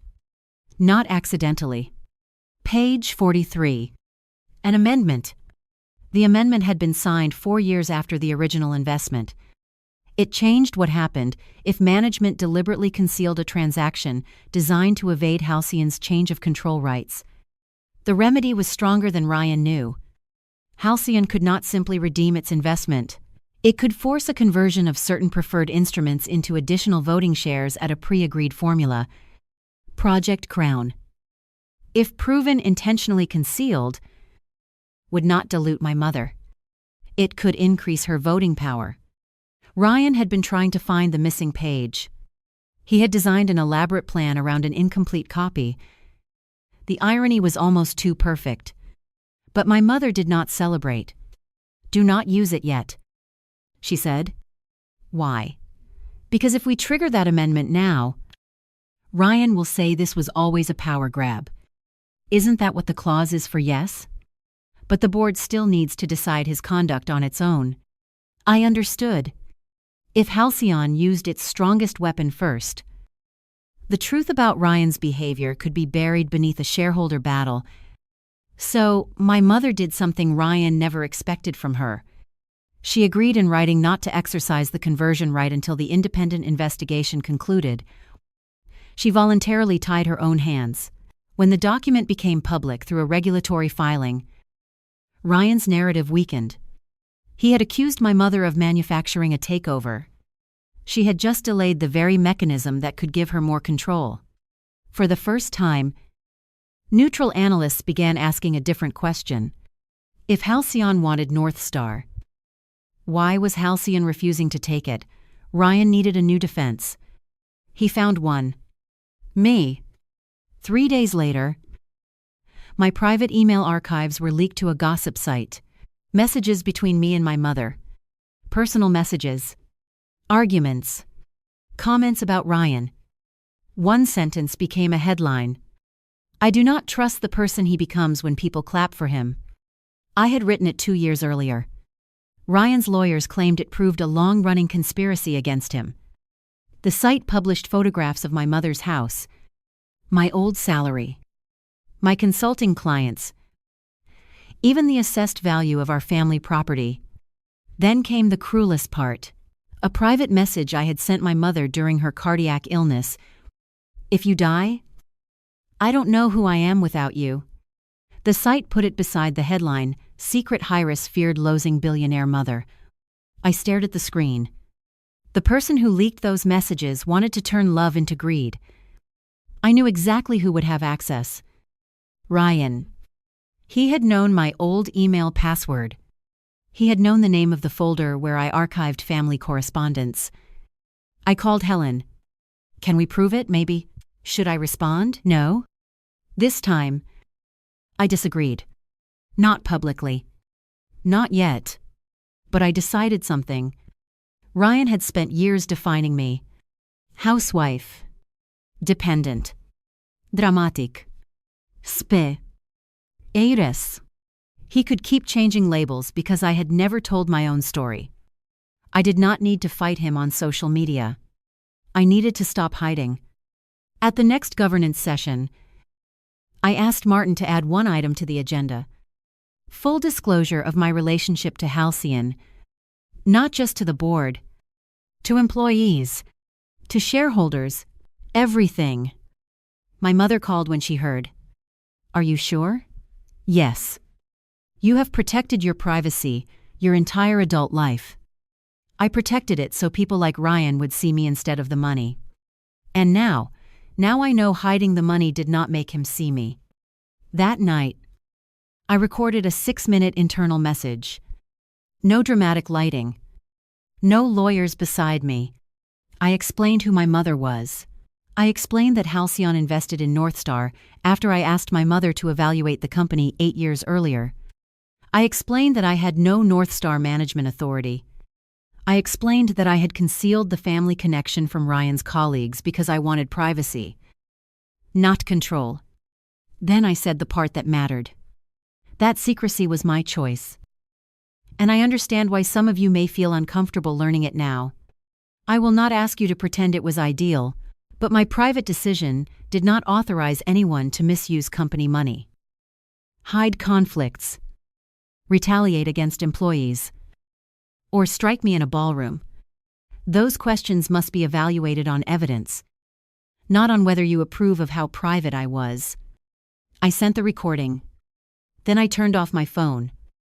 When I turned it on the next morning, there were hundreds of messages. Some supportive, some angry, some cautious. One came from Melissa Grant. The analyst Ryan had fired. Thank you for not asking us to believe you are perfect in order to believe what happened. I read that sentence 3 times. It became the principle I carried through the rest of the story. I did not need to be perfect. My mother did not need to be perfect. Tessa was certainly not perfect. The board had failed. Employees had stayed silent. The question was not whether good people had made mistakes. The question was what we did after the truth became impossible to ignore. Ryan, unfortunately, was still choosing denial. And he was about to make his most dangerous move yet. Ryan's most dangerous move arrived on a Monday morning at 7:03. A financial news network published a leaked term sheet showing that Bellwether Global, a multinational technology conglomerate, had offered to acquire Northstar for $9.4 billion. The price represented a 31% premium to the previous Friday's close. Northstar stock jumped before most employees reached their desks. The term sheet had 2 conditions that mattered. First, Project Crown had to be completed before the acquisition. Second, Ryan Mercer had to remain chief executive through closing, and for at least 18 months afterward. I read the article twice. Then a third time. My mother called. Now you understand why he was willing to risk everything. He already had a buyer. Yes. Did the board know not about this offer? How is that possible? That is what Victor is asking. The answer emerged quickly. Ryan had negotiated with Bellwether through a private advisory firm. Calvin knew. Tessa knew. 2 Lattice Bridge shareholders knew. The North Star board did not. Project Crown was not merely an internal power play. It was a bridge. If North Star acquired Lattice, diluted Halcyon, and granted Ryan additional voting power, he would control the shareholder process long enough to steer North Star into Bellwether's hands. The premium would make him look brilliant. His change of control package would pay him an estimated $92 million. Tessa's brother would make tens of millions through Lattice. Arbor Ridge's land would rise sharply in value because Bellwether planned to expand the same data center footprint. Everybody in Ryan's private circle would win. Employees and ordinary shareholders might make money too. That was what made the plan dangerous. Bad conduct, wrapped around a profitable outcome, is harder to confront than simple theft. By noon, analysts were demanding that North Star accept the offer. Financial commentators called the board's investigation a distraction. One said on television, "Whatever happened at that gala is ugly. But boards have a duty to shareholders, not to marital morality." I agreed with half the sentence. The board did have a duty to shareholders. That was exactly why the hidden deal mattered. If Bellwether's offer was legitimate, the board had to evaluate it. If Ryan had concealed terms that enriched himself or impaired the board's independence, that mattered too. My mother could have opposed the deal publicly. She did not.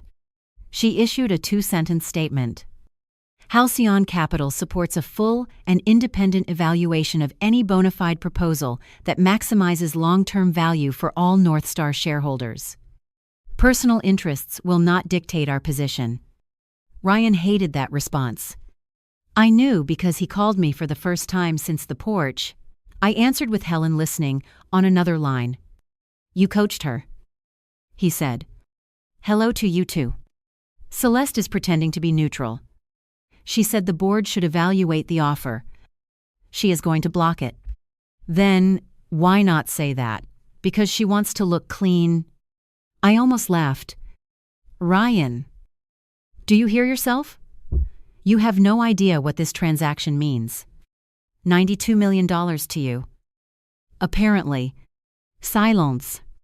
Then, that number is misleading. Good. Explain it to the board. You think this is about money? Yes. It is about building something larger than Halcyon can control. There it is. What the real sentence? He breathed hard into the phone. I worked 20 years for this. And your mother bought her influence. She invested when North Star was close to collapse. I turned that investment into billions. And you were paid for doing your job. I was not paid for living under somebody else's thumb. Nobody forced you to hide Project Crown. I had to. She would have killed it. You could have proposed it openly.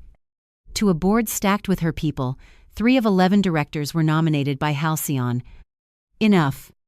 Not enough to approve or block anything alone. He said nothing. I continued. You did not want independence. Ryan. You wanted control without disclosure. His voice went cold. And what do you want the truth recorded correctly? Sparame. I'm serious. You want revenge. No. You want me destroyed. No. You filed for divorce. Yes. You helped suspend me. No. The board did that. Your mother owns the board. No. That is the lie you need, because the alternative is admitting people saw what you did and made their own decisions. He laughed bitterly. You sound just like her now. Thank you. He hung up. That afternoon, Bellwether did something unexpected. It confirmed the offer publicly. The offer was real. Its chief executive requested immediate access to North Star's board. For 2 days, the entire case shifted. Employees who had been horrified by Ryan's conduct began worrying about their stock options. Pension funds wanted the premium. Activist investors demanded a sale. Halcyon's stake, already enormously valuable, would increase by more than $1 billion if the transaction closed. My mother would benefit. I would eventually benefit. That complicated every accusation of purity. Then Bellwether's chairman, Gregory Sloan, arrived for a private board presentation. I was not in the meeting. Neither was Ryan.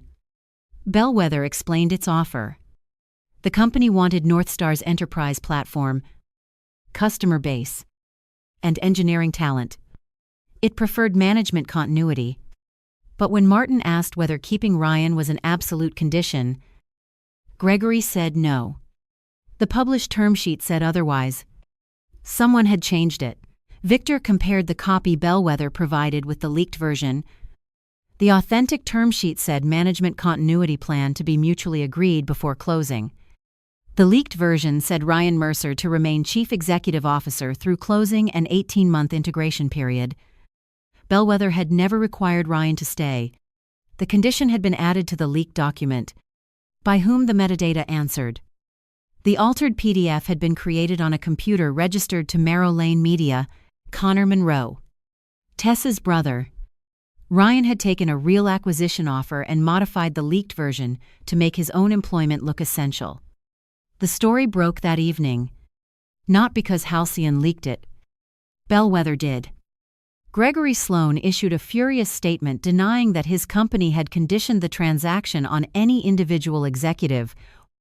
Northstar stock dropped part of its gain. Ryan's narrative cracked again. But the board still had to consider the offer, and that forced my mother into the most uncomfortable decision of the entire saga. At dinner that night, she placed a valuation memo between us. If Bellwether increases the price another 6%, I think the board should sell? I stared at her. After everything, if the process is clean and the price is right, you would sell Northstar to the company Ryan secretly negotiated with. I would sell my shares if the board determines it is the best outcome. Even if Ryan gets paid, if he is legally entitled to something after the investigation. Yes. I pushed my plate away. That sounds insane. It sounds like governance. He used people. I know. He hit me. I know. He tried to dilute you. I know. And you could still support the deal. My mother leaned forward. Emily. This is where power becomes dangerous. If I use 42% of the voting power to punish the man who hurt my daughter, even when another decision is financially better for thousands of other shareholders, then Ryan's accusation becomes partly true. I hated the logic because it was correct. So what happens to accountability? The board determines his employment. Authorities determine any legal consequences. You determine your marriage. Halcyon determines its investment. Those are separate decisions. Separate decisions. Ryan had spent years mixing categories whenever it benefited him. Marriage with money. Loyalty with obedience. Leadership with control. Corporate expense with personal pleasure. My mother was insisting on separation. It was harder. It was also cleaner. The next day, Bellwether raised its offer. The board formed a transaction committee, separate from the misconduct committee. My mother recused herself from both. Then she made one more decision. She transferred her voting authority over Halcyon's Northstar stake into a temporary two-person trust. One trustee was a retired judge. The other was me. When she told me, I thought I had misheard.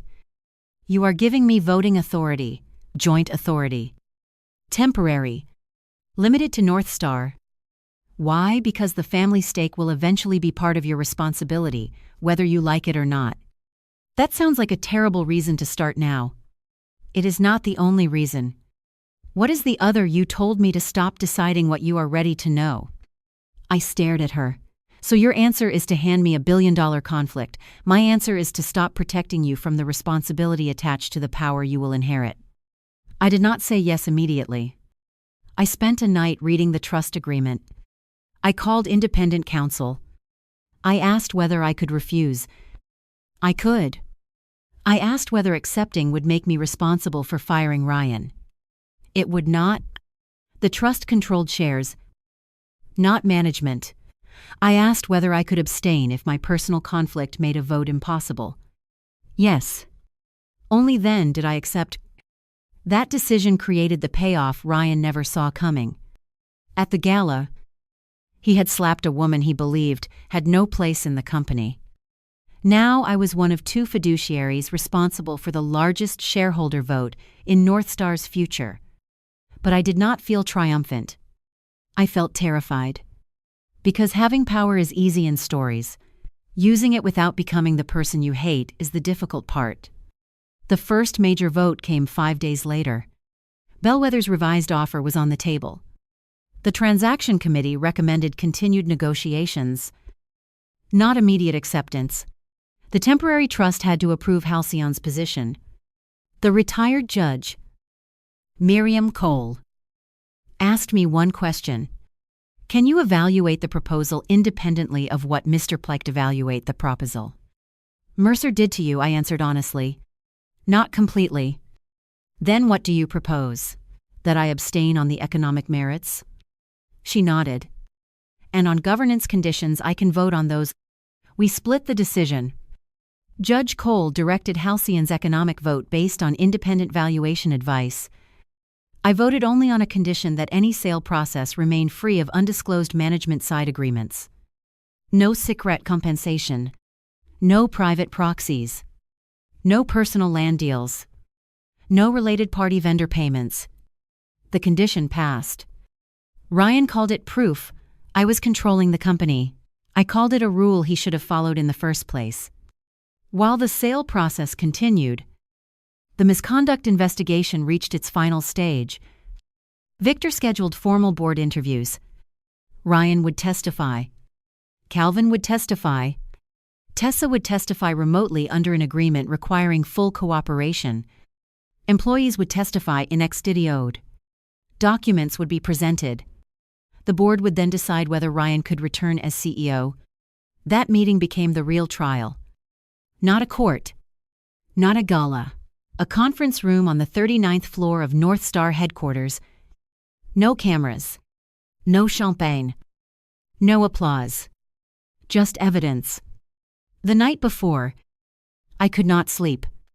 Atunu 13 M. My phone buzzed. A message from an unknown number. I almost ignored it. Then I read the first line. Emily. You do not know what Tessa left out. There was an attachment. A photograph. Ryan standing beside Tessa in a parking garage. The timestamp was from 2 nights earlier. After she had supposedly begun cooperating, the next message arrived. She is still working with him. My stomach dropped. Then a third message. Ask her about the Zurich account. I stared at the screen. The investigation was supposed to end in 12 hours. Instead, somebody had just opened another door. I forwarded the anonymous messages to Victor before I called anyone else. He answered at 1:42 a.m. Do not contact Tessa. I wasn't going to. Do not contact Ryan. I know. Do not contact your mother. That surprised me. Why? Because until we understand what this is, we keep the circle small. I almost laughed at the irony. Months earlier, secrecy had helped create the problem. Now disciplined confidentiality was necessary to solve it. Victor had investigators verify the photograph. It was authentic. Tessa and Ryan had met in the parking garage of a suburban medical complex 2 nights earlier. The meeting lasted 9 minutes. No lawyers were present. No one on the special committee had been told. At 7 that morning, Victor confronted Tessa's attorney. By 8, Tessa was back in the interview room. This time, she was furious. Not at Ryan. At the anonymous sender, Connor. She said. Her brother. Victor asked how she knew. Because he is the only person who knows about Zurich besides Ryan and me. The Zurich account was not a hidden fortune belonging to Emily. It was worse for Tessa. 8 months earlier, Mara Lane had opened an account with the Zurich branch of an international bank The account received strategic advisory retainers from two entities linked to the Lattice Bridge shareholders. The balance was $3 million. Tessa controlled one of the signatory keys. She had not disclosed it in her first cooperation interview. Why? Victor asked. Her answer was brutally honest. Because I wanted to keep the money. That single sentence nearly destroyed her credibility. She had offered to cooperate. She had confessed to the affair. She had provided Ryan's messages. But even while asking for protection, she had concealed millions. Her lawyer asked for a break. Victor refused. You asked Northstar to trust your cooperation. Were you planning to disclose this account? Tessa looked down. I don't know. Did Ryan ask you to meet him 2 nights ago? Yes. Why did you go? He said. Connor was moving the money. Did you tell your attorney no? Why not? Because if the account disappeared, I wanted proof Ryan did it. Why not let investigators preserve it? Because I was scared you would freeze it. Victor stared at her. We would have. I know. That was Tessa in one answer. Afraid. Complicit. Cooperative. Self-interested. All at once. What happened in the garage? Victor asked. She took out her phone. I recorded it. Ryan's voice came through clearly. You told them about Marrow Lane. Yes. You gave them my messages. Yes. You stupid little. Tessa interrupted. Where is the Zurich money safe? Connor says you are moving it. Connor talks too much. That money is partly mine. Ryan laughed. Nothing is yours. You were an employee with access. You promised me 25%. I promised you a future if you stayed useful. A long silence.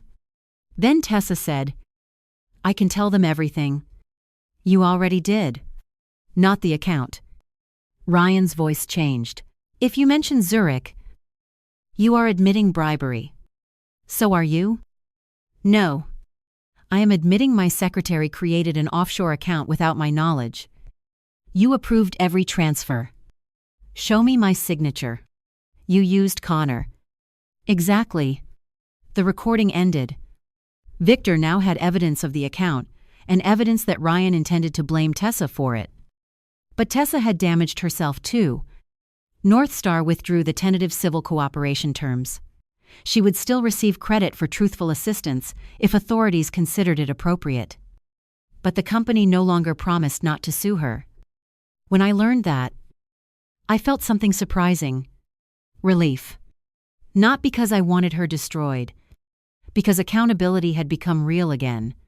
Tessa could help expose Ryan without being rewritten as innocent. The board hearing was delayed 4 hours.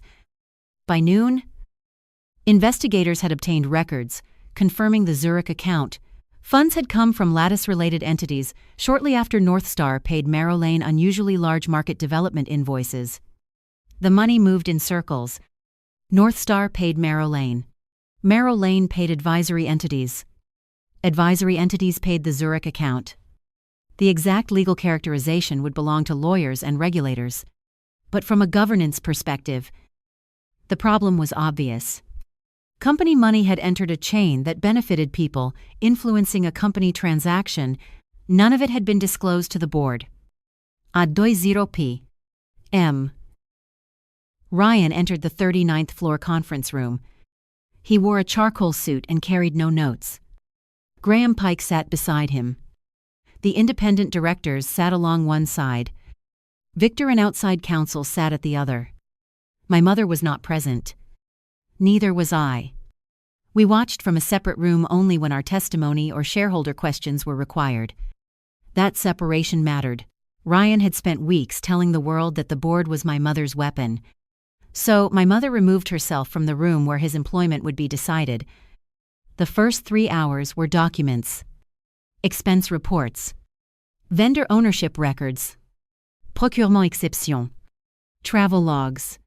Hotel invoices. Jewelry receipts. Lattice side letters. Arbor Ridge property purchases. The altered Bellwether term sheet. The Zurich transfers. Then testimony. Calvin admitted warning Ryan about the investigation. He admitted approving exceptions he should not have approved. He said Ryan repeatedly described controls as obstacles to be managed. Melissa Grant described finding duplicate invoices and losing her job weeks later. Priya described raising concerns about Tessa's access. A procurement manager described being told to stop acting like the policy police. Then Tessa appeared by secure video. Ryan looked at the screen and smiled. Not warmly. Possessively. "You look tired," he said. Victor immediately said, "Mr. Mercer, you will not address the witness directly." Tessa's face hardened. For nearly 90 minutes, she admitted conduct that damaged both of them. The affair. The gifts. The hotel rooms. Marrow Lane. The hidden account. The archive boxes. Project Crown. Ryan's plan to portray her as a rogue secretary, if the scheme failed. Graham Pike attacked her credibility exactly where expected. "You lied to investigators about $3.8 million. Correct. I failed to disclose it. That is called lying. Yes. You want this board to believe you now?" "No," Tessa said. The answer surprised everyone. Pike paused. Tessa continued, "I want them to verify me. I have lied enough." That was the strongest thing she said all day. Not trust me. Verify me. Every important part of her testimony was then matched against records. Not all of it held. Some dates were wrong. Some amounts were exaggerated. One accusation could not be corroborated at all. The investigators removed it from consideration. That detail mattered. A fair process did not become weaker when some allegations failed. It became stronger. At 6 p.m, Ryan finally testified. He admitted the affair. He called it a catastrophic personal error. He admitted some company funds had been used improperly. He blamed weak controls and Tessa. He denied personal knowledge of the Zurich structure. He admitted Project Crown was designed to reduce Halcyon's influence. He called that a legitimate governance objective. He admitted negotiating with Bellwether. He denied altering the leaked term sheet. He admitted Arbor Ridge owned land near North Star data centers. He claimed the purchases were based on public market trends. Then Victor asked about the Gala. "Mr. Mercer, did you strike your wife?" Ryan looked through the glass wall toward the city. "I made physical contact during a heated confrontation." Victor did not move on. "Did you strike your wife?" Ryan's lawyer shifted. Ryan said, "Yes." "Why?" "She was escalating a personal conflict in front of employees." "So you struck her." "I lost control for a moment." That phrase hung in the room. Lost control. The man asking to retain control of a multi-billion-dollar company had just explained assaulting his wife by saying he lost control. Victor asked one final question. "Do you believe Ms. Avery's conduct justified your response?" Ryan could have saved something then. Not his job. Maybe a fragment of his character. He could have said no. Instead, he said, "I believe she knew exactly what she was doing." The directors looked down. Not all of them, but enough. The hearing ended at 8:17 p.m. Ryan left with his attorney. The board deliberated. "I sat with my mother in a small office, 2 floors below. Neither of us spoke about the outcome. At no chasse. Martin called, 'Emily. Celeste. The board has reached a decision.' We went upstairs. Ryan had been asked to return too. He stood at the far end of the conference room. Tessa was no longer on screen. Calvin had left. Martin read from a prepared statement. The board had determined that Ryan breached fiduciary and executive duties through undisclosed conflicts, improper expense approvals, failure to disclose related party interests, interference with internal controls. and conduct inconsistent with leadership responsibilities. He was terminated as chief executive for cause, effective immediately. Not because he cheated on me, not because my mother was angry, not because he slapped me alone, because the board concluded, after reviewing evidence, that he could no longer be trusted to manage the company. Ryan did not react at first. Then he looked at my mother. "You finally got what you wanted," my mother said. "I did not vote." He looked at me. "You did. I am not a director. You control Halcyon now. Jointly. And Halcyon does not appoint enough directors to fire you by itself. You poisoned them." I stared at him. "No. Ryan. You gave them documents." His face twisted. "You think you won." "No." "Then why are you standing there like that? Because this is the first room in years where nobody needs your version of reality to know what happened." He laughed. "You will regret this when Bellwether walks." Maybe. That was still possible. The company still had to survive. The stock still had to stabilize. Employees still had jobs to protect. Customers still needed answers. And my marriage still had to be dissolved. But Ryan was no longer CEO. Tessa was no longer secretary. Calvin was no longer CFO. Merrill Lane had been suspended as a vendor. Project Crown was dead. And the Gala clip that started the public scandal was now almost irrelevant compared with the paper trail underneath it. As Ryan walked toward the door, Martin stopped him. "One more matter." Ryan turned.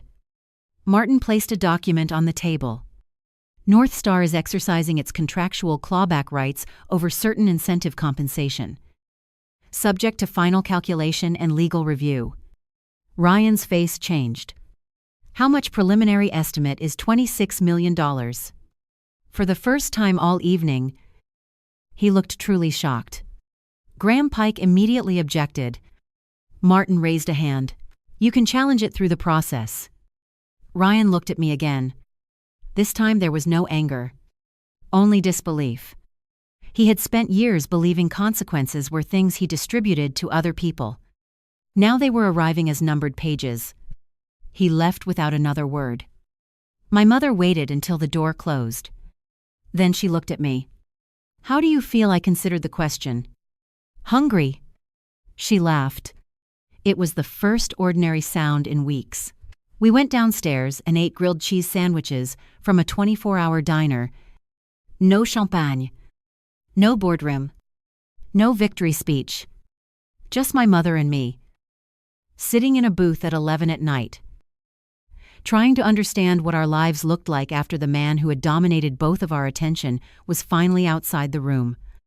The next morning, North Star named Priya Shah interim chief executive. She did not celebrate. Her first company-wide message was 6 paragraphs long and contained no inspirational slogans. She promised 3 things: an independent review of vendor relationships, protection for employees who raised concerns in good faith, and publication of the governance reforms once the board approved them. North Star stock fell 4%. Then stabilized. Bellwether did not walk. That surprised Ryan more than anyone. Without him, the acquisition proposal remained economically attractive. Bellwether's chairman publicly said North Star's value rested in its technology, customers, and employees, not in one executive. That sentence did more to dismantle Ryan's mythology than any insult could have. For years, he had told everyone he was the company. The market disagreed. Negotiations continued for another 2 months. In the end, North Star did not sell. Not because my mother blocked it. Bellwether lowered its offer after the investigation uncovered liabilities tied to the lattice process and vendor controls. The transaction committee decided the revised price undervalued North Star's standalone prospects. Halcyon agreed. So did most shareholders. Priya remained CEO after a formal search process. My mother did not push for her. I did not push for her. She won the role because the board concluded she was the best candidate. That distinction mattered. The governance remediation took longer. We rebuilt procurement rules. Related party vendors required independent review. Executive assistants could no longer approve expenses for executives they directly supported. High-value vendor changes generated automatic audit notifications. Retaliation complaints went directly to a board committee instead of executive management. And every senior officer had to disclose close personal relationships that could create a financial conflict, not because companies belong in bedrooms, because secrecy becomes a governance issue the moment private relationships affect corporate decisions.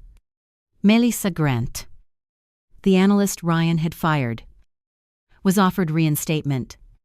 She declined. Instead, North Star compensated her under a settlement and hired her as an external controls advisor for 6 months. The procurement manager who had been placed on a performance plan was promoted. The HR director who resigned agreed to return temporarily to redesign the reporting system. Those outcomes mattered more to me than Ryan's downfall. They proved the problem had never been only one man. A company that depends on individual courage to stop every abuse has already designed the system badly. As for Tessa, her story did not end with a glamorous redemption. She lost her job. North Star pursued recovery of improperly paid compensation and benefits. Her cooperation helped investigators reconstruct the transactions. But it did not erase her choices. Connor's companies became the subject of civil claims and external investigation. The Zurich account was frozen, while ownership and source of funds were sorted out. Calvin resigned before the board could complete its employment review. North Star sought repayment of certain bonuses tied to inaccurate certifications. I did not follow every legal development. At first, I thought I would. I imagined checking court dockets every morning, reading every filing, measuring justice in pages. Then one day I realized that was another way Ryan could occupy my life. So I stopped. Helen handled the divorce. That battle was quieter, and, in some ways, uglier. Ryan argued that I had concealed material financial information during our marriage because I never disclosed the expected size of my inheritance. Helen's response was simple. An expectation is not a marital asset. My mother was alive. Her estate was hers. Ryan had no present ownership in it. He demanded half the value of my consulting business. We valued it properly. I accepted the lawful result. I demanded my share of the marital assets too. Not because I needed the money. Because wealth does not make fairness irrelevant. The $250,000 Ryan transferred, after the Gala was returned to the marital estate under temporary court orders, we sold the house. I kept my personal belongings. He kept his. I found the anniversary card while packing. Here's to building the next chapter. For a moment, I considered throwing it away. Instead, I placed it in the recycling bin with bank statements and old utility bills. It deserved no ceremony. The divorce was finalized 9 months after the Gala. There was no dramatic courthouse confrontation. Ryan did not beg. I did not deliver a speech. We signed documents in separate rooms. When Helen told me it was done, I walked outside and bought a coffee. That was all. Freedom can arrive quietly. My mother and I had more work to do with each other. Power had complicated our relationship long before Ryan. She had spent my childhood protecting me from the scale of the world she built. I had spent adulthood hiding from it. Neither approach was sustainable anymore. The temporary North Star voting trust expired after the governance crisis passed. My mother asked whether I wanted a permanent role at Halcyon. My first instinct was no. Then I asked what role. Not mine. She said. Good. She smiled. I was thinking governance and stewardship. I laughed. You mean cleaning up after powerful people make bad decisions? You appear to have experience. I accepted a part-time position as an independent governance advisor to several family-controlled investments, not because I wanted to become my mother, Because I had finally stopped defining independence as distance from her. There is a difference between inheriting power and surrendering to it. The work taught me something else. Ryan's greatest advantage had never been intelligence. It was the reluctance of good people to make conflict visible. He counted on employees staying polite. He counted on me staying private. He counted on my mother staying distant. He counted on board members preferring smooth meetings. He counted on finance teams accepting one more exception. He counted on Tessa, believing she needed him. He counted on Calvin believing loyalty would protect him. He counted on everyone seeing one piece and never comparing notes. The gala ended that pattern. Not because my mother walked in. Because after she did, people started talking to each other. 6 months after the divorce, North Star held another company gathering. Not a gala. A simple annual meeting. Priya invited me. I almost declined. Then I went. The Grand Meridian Ballroom had been renovated. The same chandeliers remained. The same stage. Different leadership. I stood at the back. Nobody announced me. That was how I wanted it. Melissa spoke on a panel about whistleblower systems. The procurement manager described the new vendor controls. Priya presented results. North Star had recovered millions through insurance, settlements, vendor claims, and canceled obligations. More importantly, employee trust scores had begun improving. At the end, Priya saw me and walked over. "You're sitting in the back again. I like the back." She smiled. "Your mother coming?" "No." "Good." I raised an eyebrow. "She makes everyone sit straighter." "That is accurate." Priya looked toward the stage. "Do you ever think about that night?" "Yes." "Every day?" "No." That was progress. She touched her own cheek gently, mirroring where Ryan had hit me. "I thought you were going to hit him back." "So did I." "Why didn't you?" I looked at the ballroom. "Because I already knew what came next." That was partly true. But there was a deeper answer. Hitting him would have made the moment about who could hurt whom more. I wanted the next moment to be about what was true. At home that night, I opened an old box of photographs. My father, my mother at 35, standing in front of Halcyon's first office, me at college, Ryan and me on our wedding day. I studied the wedding picture without anger. That surprised me. The woman in the photograph had not been stupid. She had been hopeful. Hope is not stupidity. Trust is not stupidity. Love is not stupidity. The mistake is believing that once trust is broken, preserving the appearance of love is more important than preserving yourself. I put the photograph back. My mother called. "How was North Star boring?" "Excellent." That is exactly what Priya wants. Boring governance is underrated. We talked about ordinary things. Herr Garden, my work, a book she hated. Then, before hanging up, she said, "I am proud of you, for what not becoming cruel." I was quiet. I was cruel sometimes. Of course, that is not a very maternal response. It is an honest one. I smiled. She continued, "You had every opportunity to use my power as a weapon. You kept forcing it back into process. I learned from you." "No," she said. "You improved on me." That was the closest my mother came to poetry.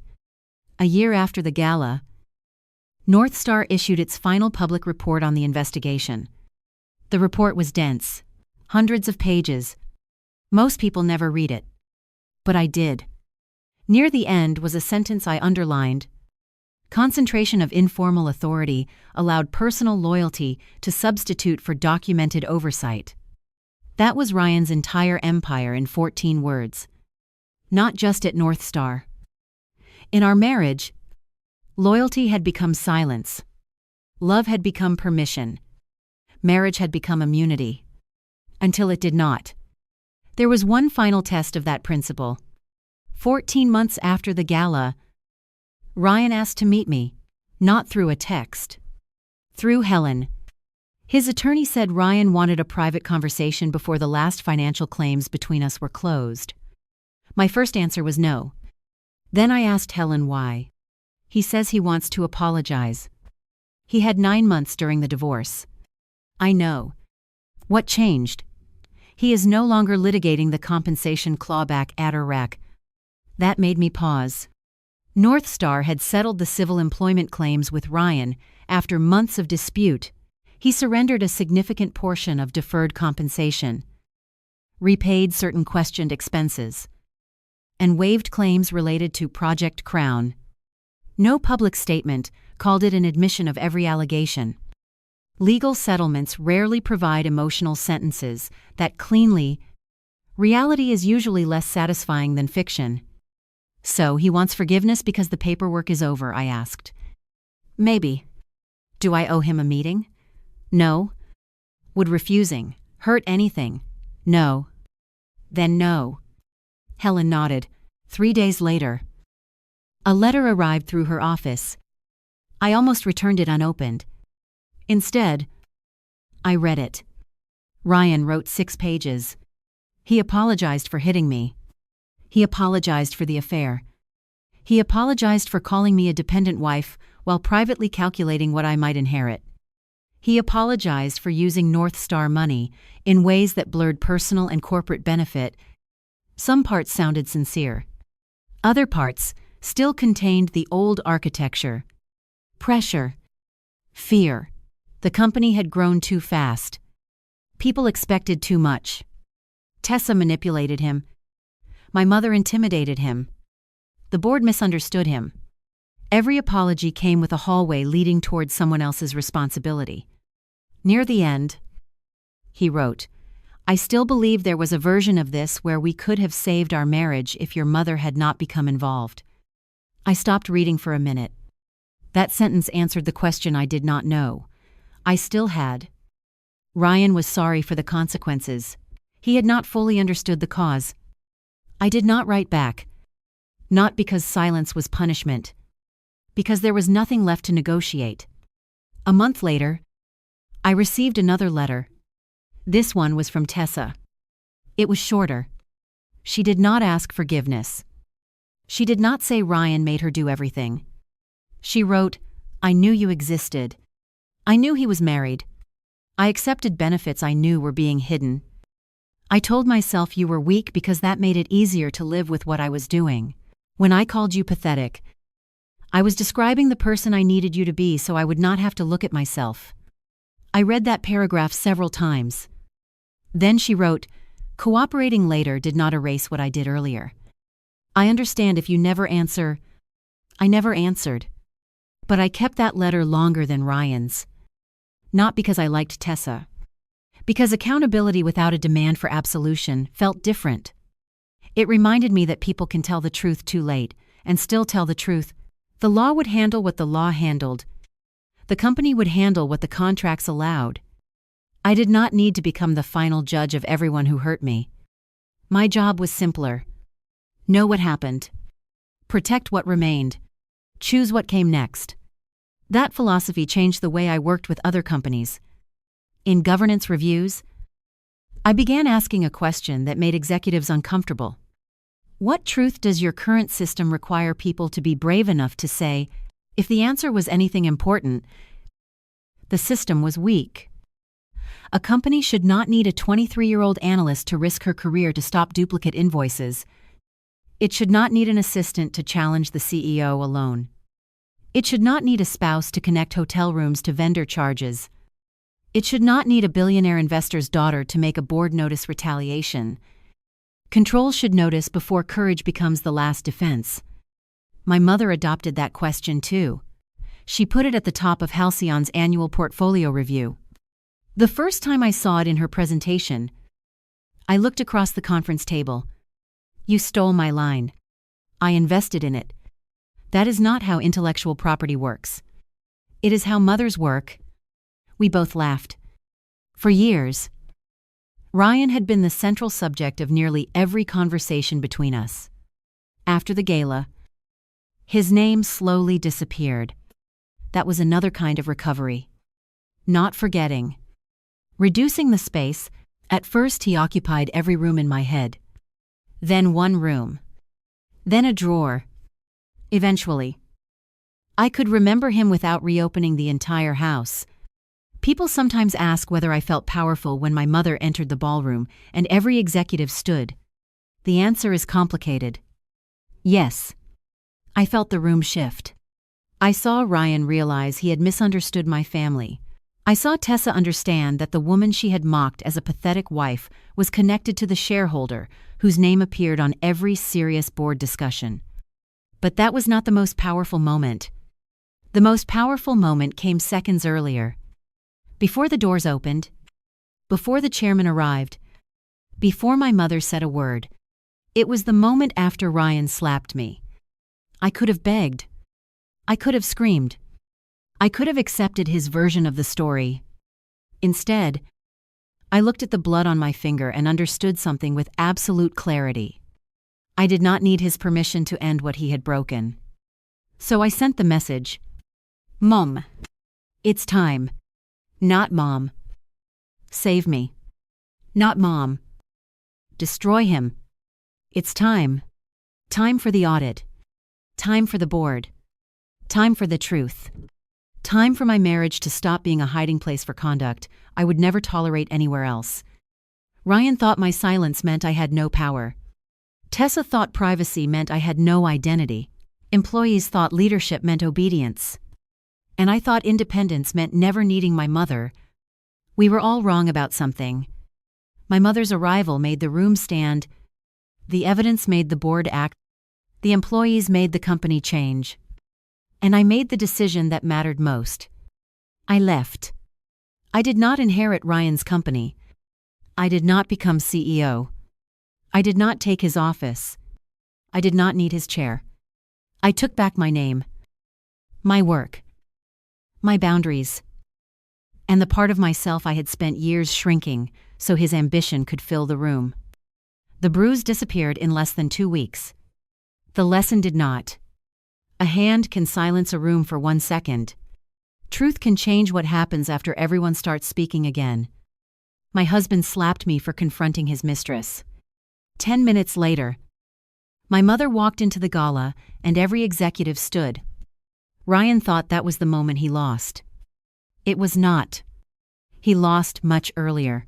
He lost when he decided that loyalty meant nobody would ever compare his words with his actions. He lost when he turned trust into a financial control he could bypass. He lost when he assumed a quiet wife had no record. A quiet mother had no influence. And quiet employees had no memory. And he lost completely when he struck me in front of 400 witnesses and gave everyone permission to stop pretending they had not seen who he had become. That night, he tried to make me feel small enough to disappear. Instead, he made the truth impossible to ignore. And once the truth entered the room, not even the CEO could order it back outside. Scriptwriter Nguyen Van Chien.